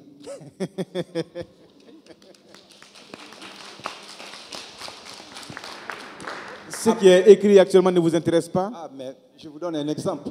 Oui. À part les métiers européens, tu ne trouveras pas un livre sur les métiers. Les jeunes, nous faisons la promotion des jeunes diplômés actuellement. S'ils veulent rentrer dans un métier, ils vont trouver le livre où? Pourquoi vous ne faites pas ça? Je m'appelle Joachim Komi, je suis le directeur de l'université ECOB. Et donc mon intervention, je vais juste me substituer à cette jeunesse, surtout les étudiants, parce que la dame, la panéliste l'a déjà dit tout de suite, on reconnaît que les adultes lisent très peu, et je ne vais pas dire les paresseux, les autres qui ne lisent pas du tout. Le livre physique, ça c'est la jeunesse. Et donc la dame s'investit déjà à écrire pour les enfants, donc pour la génération future. Cela ne veut pas dire autant que nous allons négliger la génération présente, qui est la jeunesse. Et donc quand on parle de l'économie, ça veut dire que c'est toute une chaîne. Il faut le consommateur, celui-là qui achète le livre. Mais est-ce que, je reprends le thème de notre Premier ministre, est-ce que de l'auteur jusqu'à l'imprimeur, on a cherché à changer de logiciel? Dans les sacs à dos de nos étudiants aujourd'hui, il n'y a plus de livres. Il y a le smartphone. Et pire encore, les livres, nous avons des livres audio. Est-ce que, quelque part, on ne va pas réfléchir à faire des écrivains, des fonctionnaires? Parce qu'il serait difficile que l'écrivain vive de son art. Il serait difficile que l'écrivain vive de son livre. Parce que quel que soit ce qu'on va mettre sur le net demain, en version numérique, nous allons télécharger. Quand je dis nous, donc je parle à la place de nous les jeunes, on a toujours les moyens de contourner, même si c'est payant. Je me nomme Ali Traoré, étudiant à l'ECOB, École de Business Bilingue 6 à Sotiba. J'ai une contribution en tant qu'étudiant et des questions. Ma contribution est que le système malien, si on le prend le système malien, on n'incite pas les jeunes à lire. Parce que depuis la 3e année jusqu'à la 5e année, nous avons tendance à lire un seul livre, la collection Djoliba. Et à 5e et 6e, nous avons l'Horizon Afrique. Et il n'y a aucune bibliothèque dans les écoles publiques ni privées. Donc moi, je crois que l'État doit instaurer des bibliothèques depuis la première année jusqu'au lycée pour inciter les jeunes à lire. La première question se pose à Mme Fatoumata Keïta. La première, en tant qu'écrivaine, quels sont les défis auxquels le genre féminin est confronté? En tant que mère de famille, comment gérez-vous votre situation conjugale et l'écriture? Comment instaurez-vous l'amour de lecture à l'esprit des jeunes, nous les jeunes qui sont les relèves de demain? Je suis enseignant-chercheur à l'université de Ségou. Et ma question s'adresse à mon collègue économiste. C'est comment créer l'équilibre entre l'offre, puisqu'il y a l'offre déjà, mais la demande n'y est pas là. Or, je pense qu'au niveau universitaire, il y a quand même une forte demande de documentation et de bibliothèques. Donc, comment faire en sorte qu'il y ait cet équilibre entre l'offre et la demande? Et ensuite, j'ai aussi une autre question par rapport à mon aîné Diacon. Est-ce que cette faible demande de la documentation, est-ce que c'est lié à l'organisation sociale ou bien c'est dû à une situation des intellectuels maliens? Moi, je m'appelle Nana Issa Touré, je suis écrivain de littérature de jeunesse. Moi, je pense que la problématique du livre, c'est les enfants qu'il faut sauver. Puisque les adultes ne lisent pas, il faut prendre les enfants et puis leur donner le goût de la lecture. Mais on a remarqué que les parents, des fonctionnaires, des intellectuels n'achètent même pas les livres pour leurs enfants. Il y a aussi des livres en langue nationale. Il y a eu des efforts en langue nationale. Même ça, on n'achète pas les livres pour les enfants. Ce n'est pas un enfant qui va aller acheter un livre, il n'a pas d'argent. Mais quand il y a la fête, on lui va coudre des boubous, on lui donne de l'argent tous les jours. Je pense que c'est les enfants qu'il faut sauver. Je me nomme Keita Seko, étudiant à l'École supérieure de journalisme et des sciences de la communication. Face à ces fléaux, moi je vois cela à juste deux niveaux. Le premier niveau, c'est quoi? C'est que les personnes qui invitent les enfants à lire les livres, et même leur vie n'a pas changé d'abord. Pourquoi je dis cela? C'est généralement les enseignants qui encouragent les enfants à lire à l'école. Un exemple, un enseignant du premier cycle ou du second cycle qui m'encourage à lire un livre, et toi, la personne qui m'encourage, toi-même, tu vis dans la précarité. Ça, c'est un. De deux, le contenu des livres. Il ne faut pas aussi minimiser le côté entrepreneurial et ensuite l'argent en tant que tel.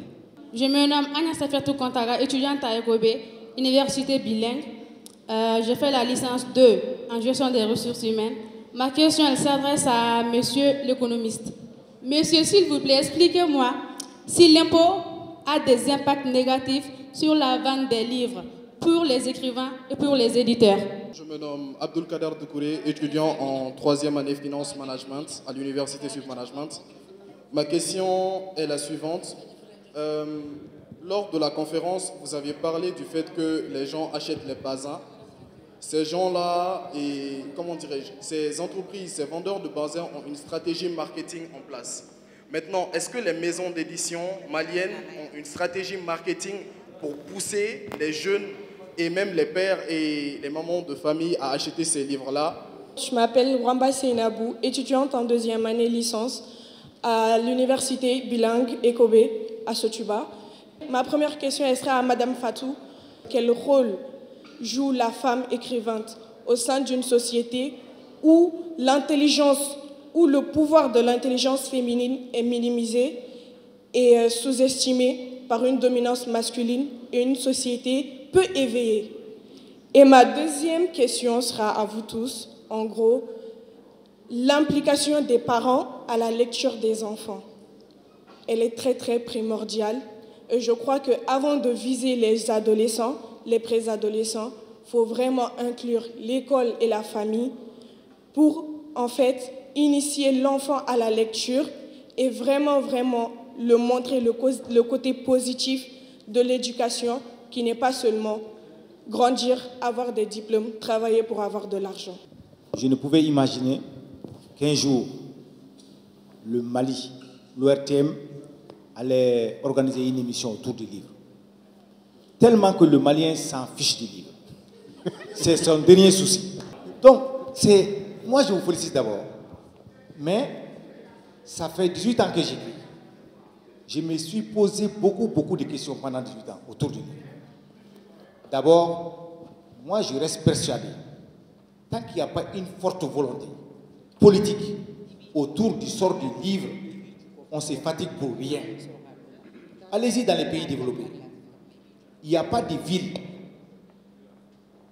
de mairies, de communes où il n'y a pas de bibliothèque. Il n'y a pas d'école publique où il n'y a pas de bibliothèque. Tout ça, c'est lié à la volonté politique. Tant que le ministère de la Culture et le ministère de l'Éducation ne se donnent pas la main, on va se fatiguer. Parce que le livre appartient au ministère de la Culture.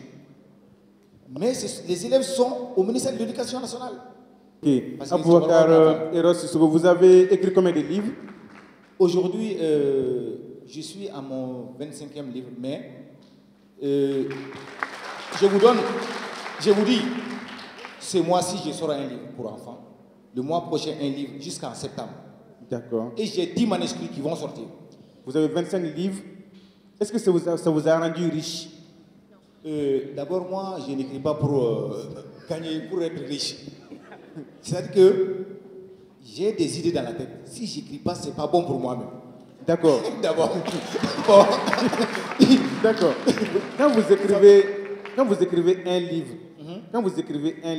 ouais. Vous gagnez combien à la fin? Vous gagnez combien?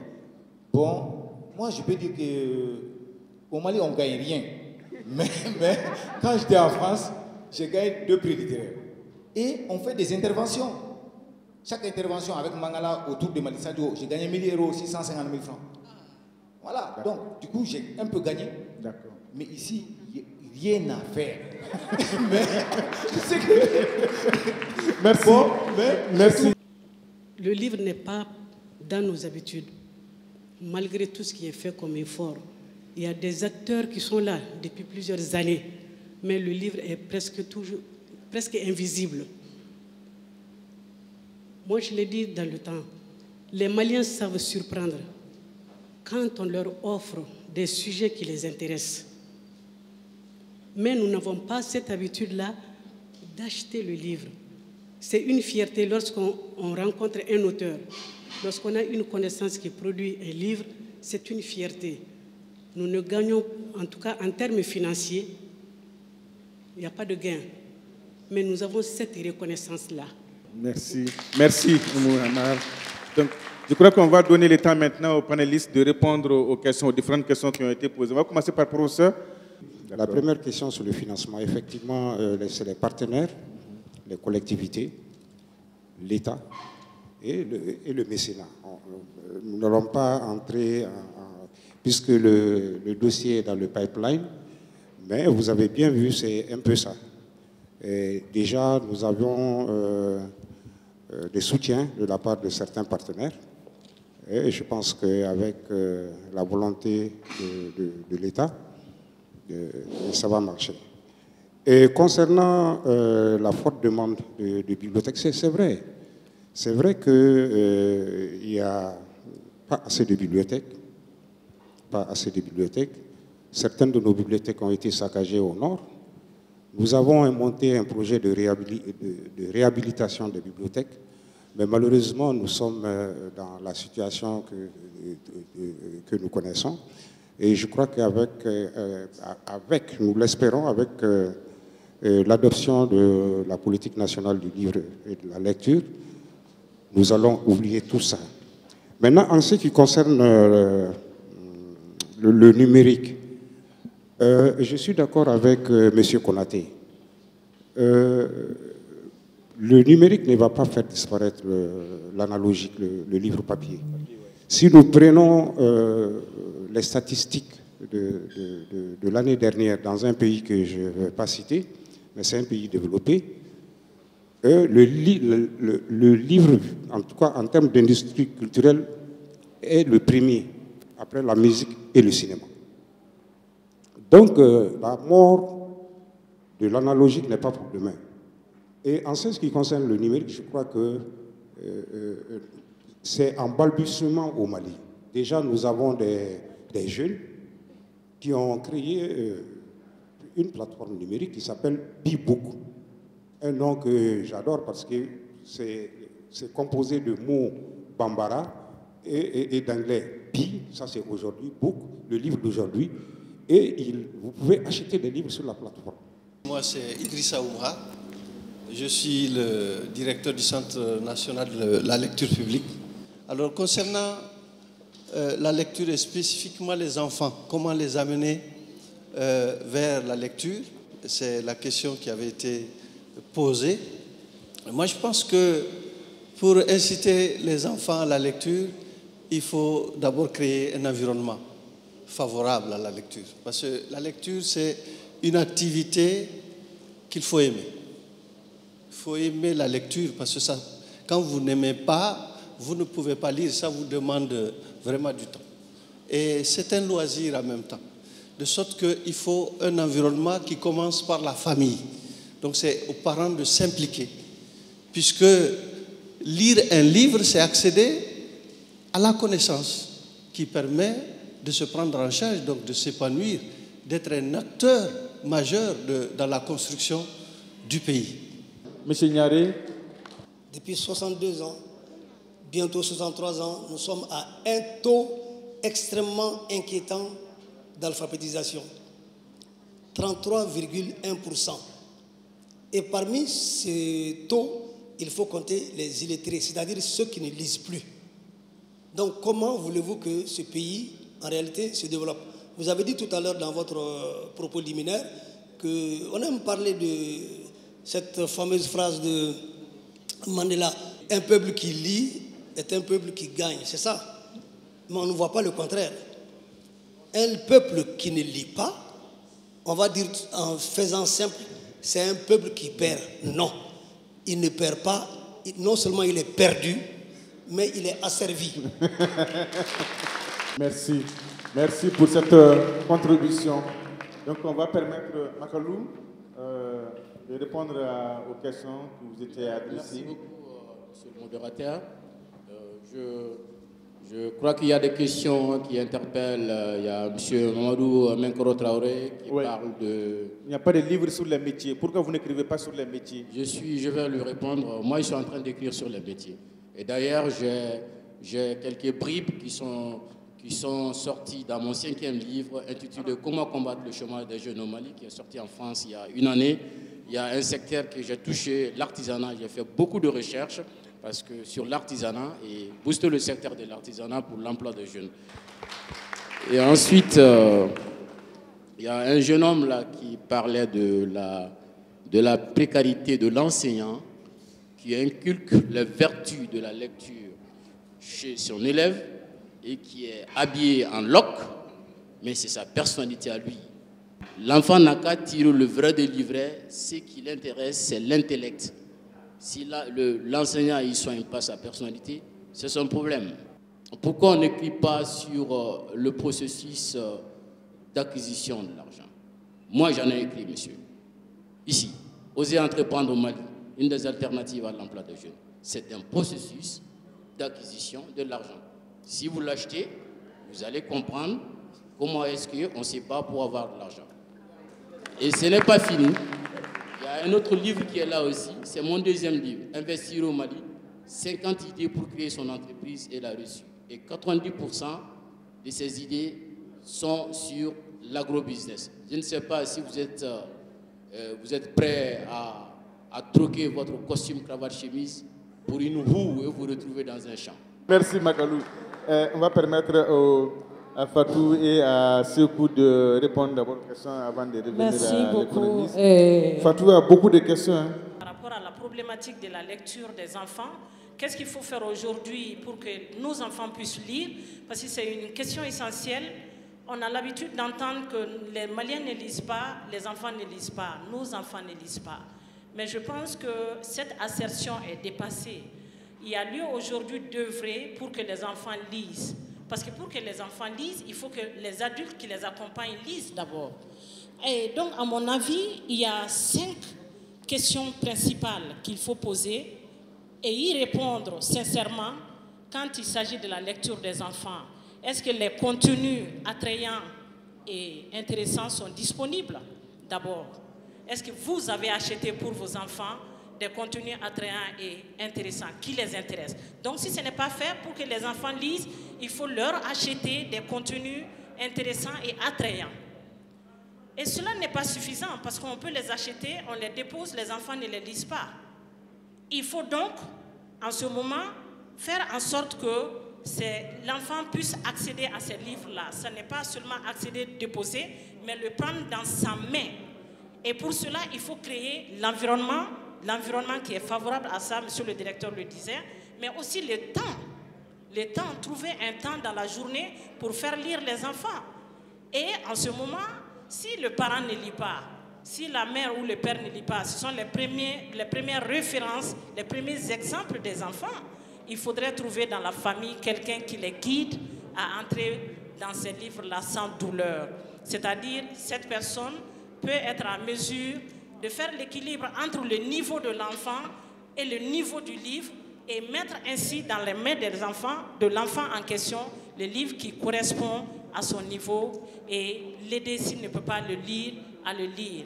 Ça, c'est vraiment ce qui concerne la problématique de la lecture des enfants. Ces trois axes-là sont des axes majeurs auxquels il faut faire face pour que nos enfants puissent lire. Des contenus attrayants, l'accessibilité, que ça soit mis dans leurs mains, l'environnement, il faut qu'il soit favorable à ça. Ça veut dire dans nos petites familles exiguës où les bibliothèques sont devenues les tassathèques, où il n'y a aucune place dans le salon pour une petite table et une chaise pour que les enfants lisent, il faudrait trouver un coin dans la maison, que ce soit le salon ou la cour ou la chambre à coucher, pour que l'enfant puisse lire. Et aussi créer du temps. Merci Fatou pour ces précisions. Sekou. Moi, je voudrais rebondir sur la question de M. Traoré qui a demandé tout à l'heure pourquoi on n'écrit pas sur les métiers. C'est ceux qui ont fait fonction de ces métiers qui doivent écrire sur ces métiers. Les auteurs écrivent sur des sujets qui les intéressent. Généralement, ceux qui font de la littérature générale, c'est de la fiction.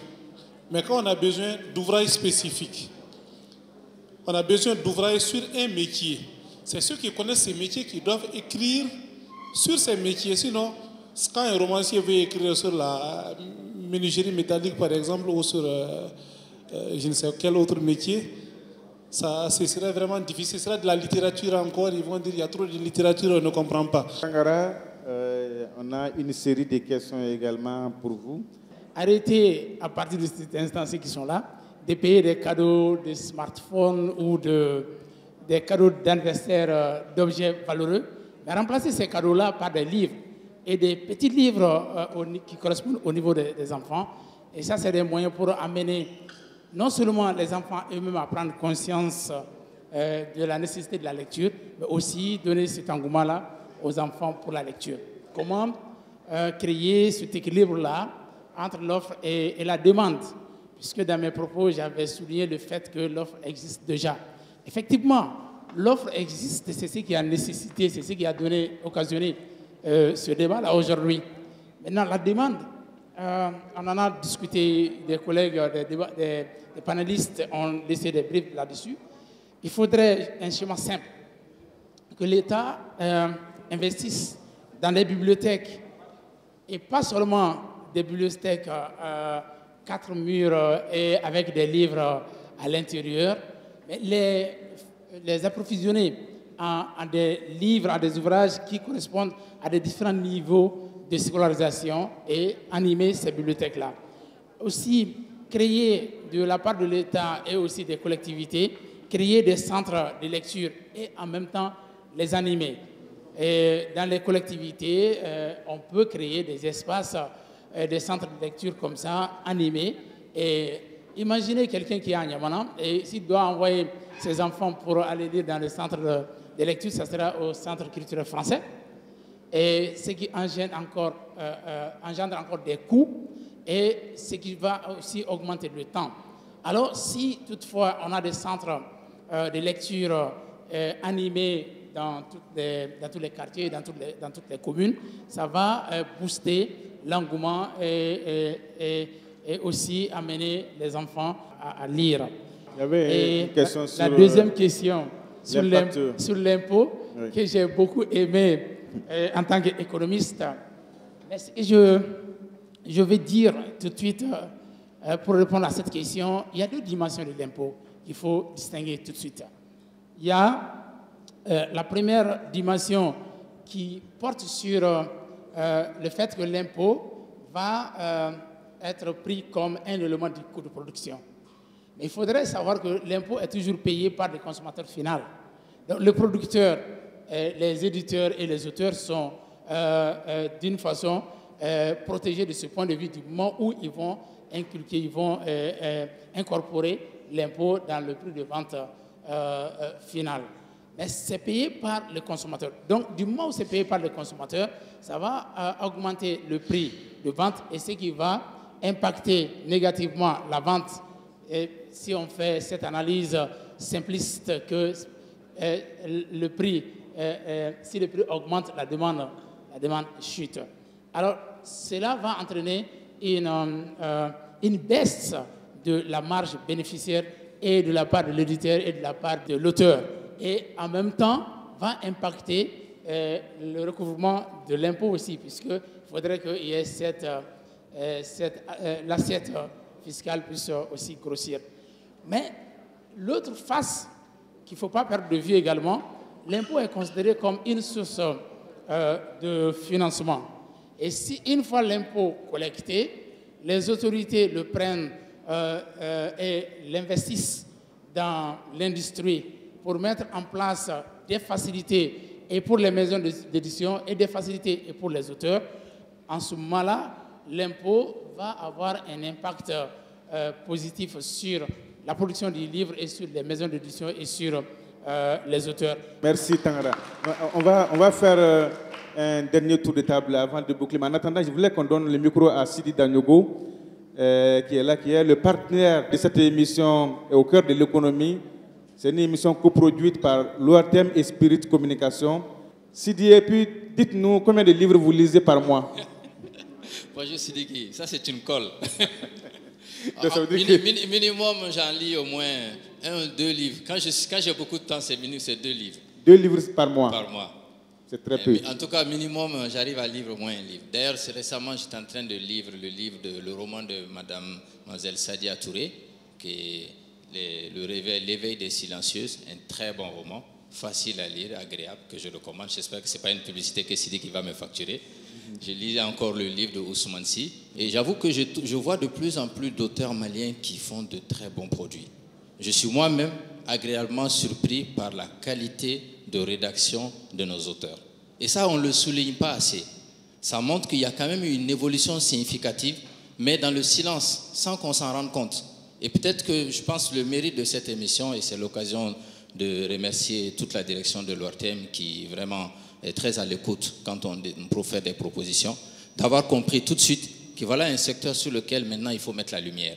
Mettre la lumière en sachant bien que nous savons bien qu'il y a un gros déficit d'investissement, il y a un gros problème d'organisation, il y a un gros problème structurel. Il manque tout simplement le modèle économique et souvent on le voit dans beaucoup de filières. Donc si ça peut vous rassurer, ce n'est pas seulement dans cette filière-là qu'on remarque ce problème de déficit de structuration, ce problème de modèle économique, ce problème de déficit d'investissement, on le remarque partout. Mais particulièrement dans le domaine du livre. Et là où c'est dangereux, c'est que ça concerne quand même l'éducation des enfants, la formation de la jeunesse. C'est là où c'est dangereux de ne pas faire cet investissement. On va donner la parole à Amadou Lougué, le directeur de l'INA, qui va nous dire quelle politique il a mis en place au niveau de l'INA pour inciter les élèves à la lecture. Je suis Amadou Lougué, je suis directeur de l'Institut des Arts.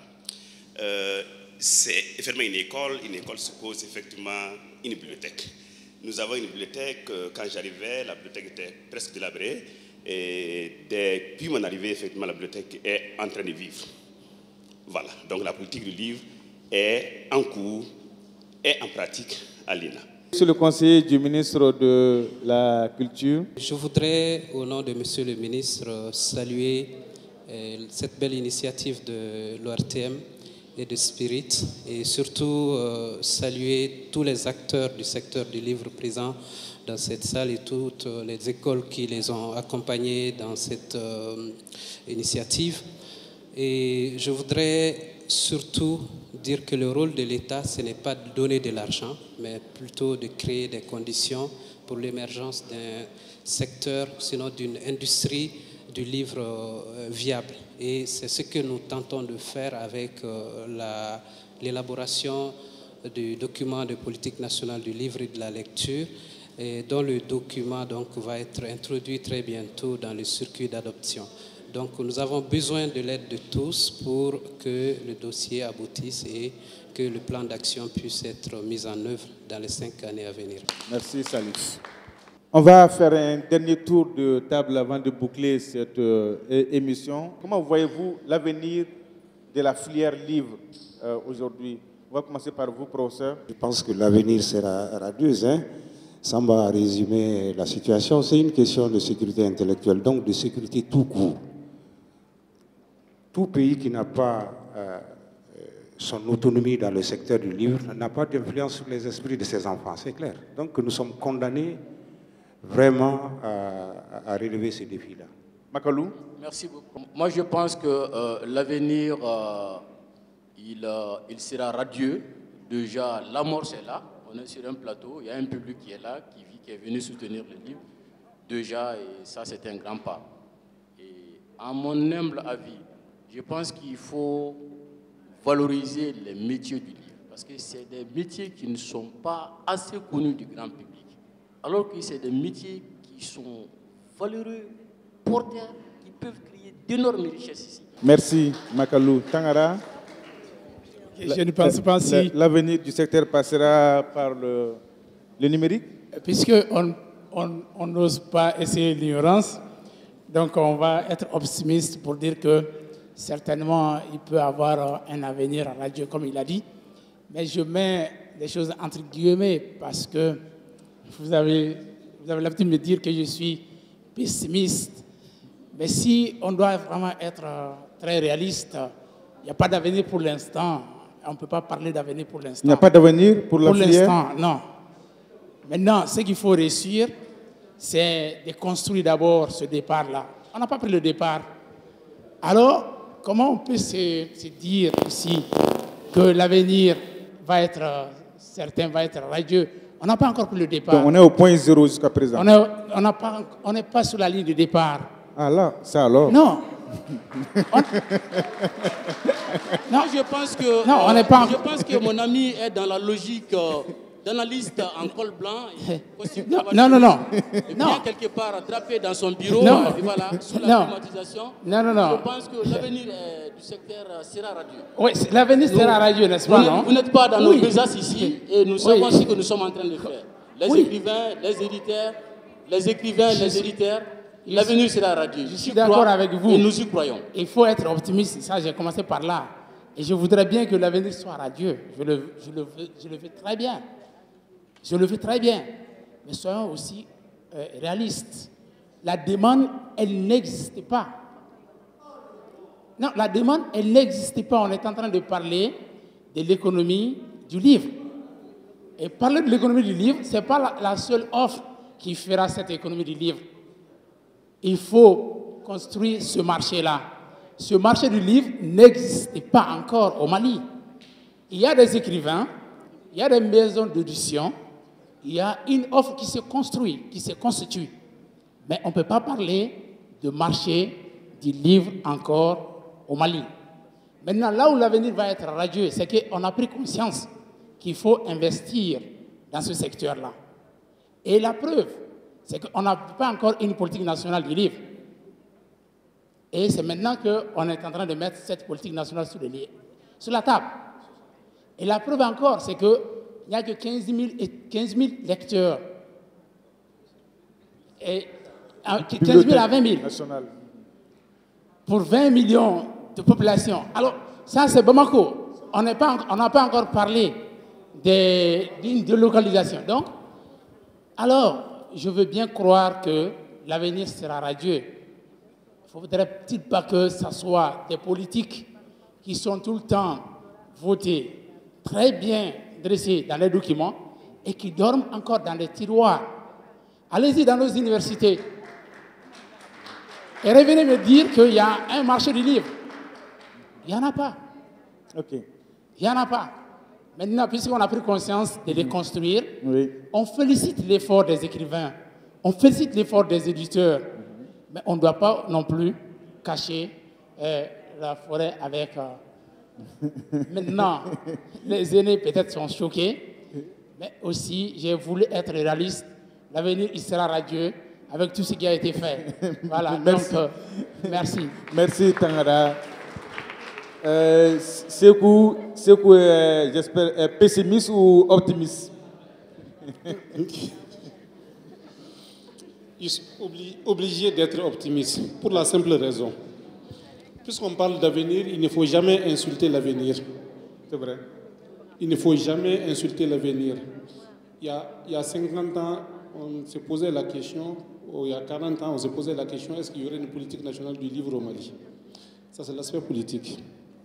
Aujourd'hui, nous faisons le constat qu'on a les ressources humaines disponibles. On a des éditeurs aguerris, qualifiés.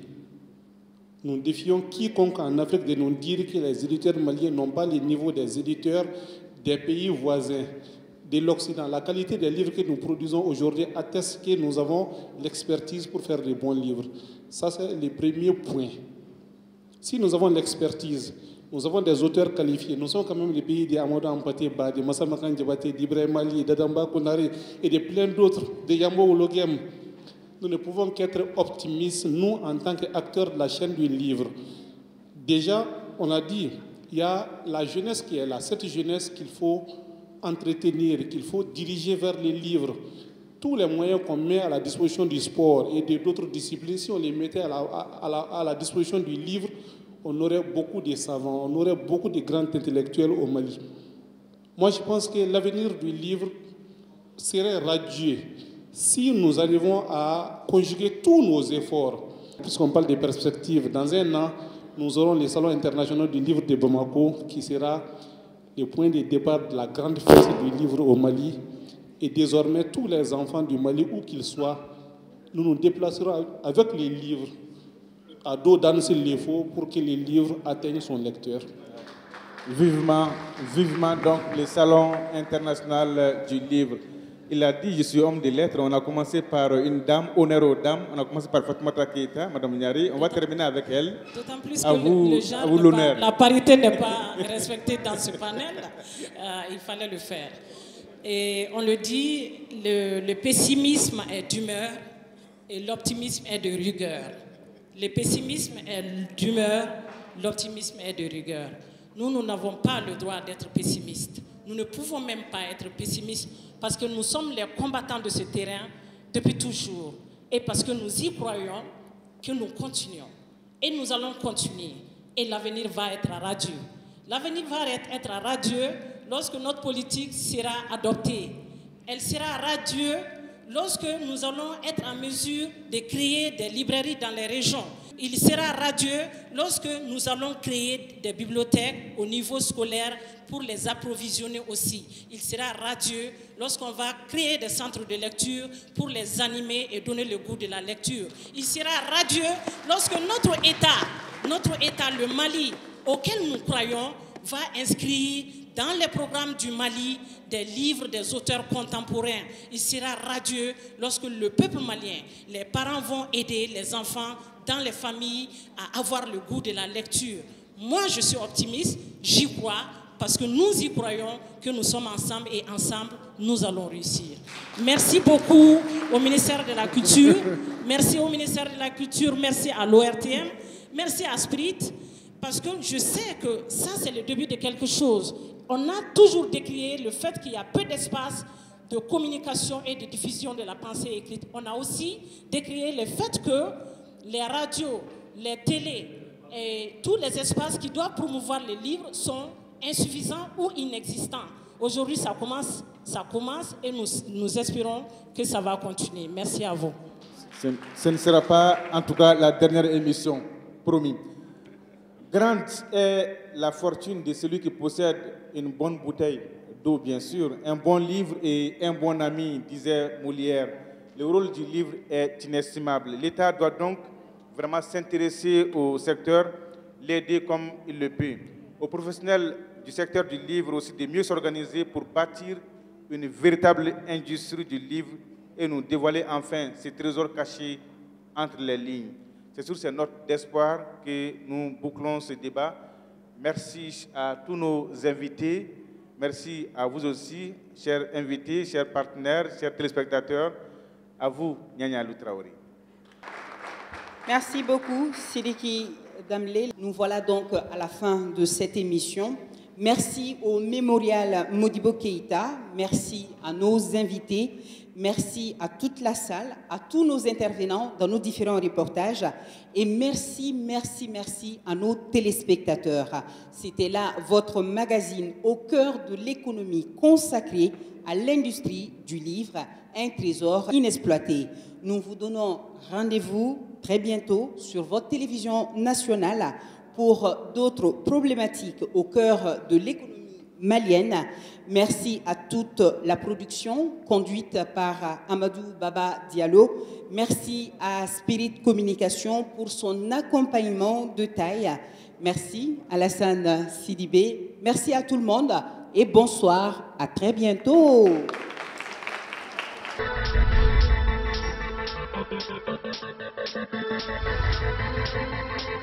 Thank you.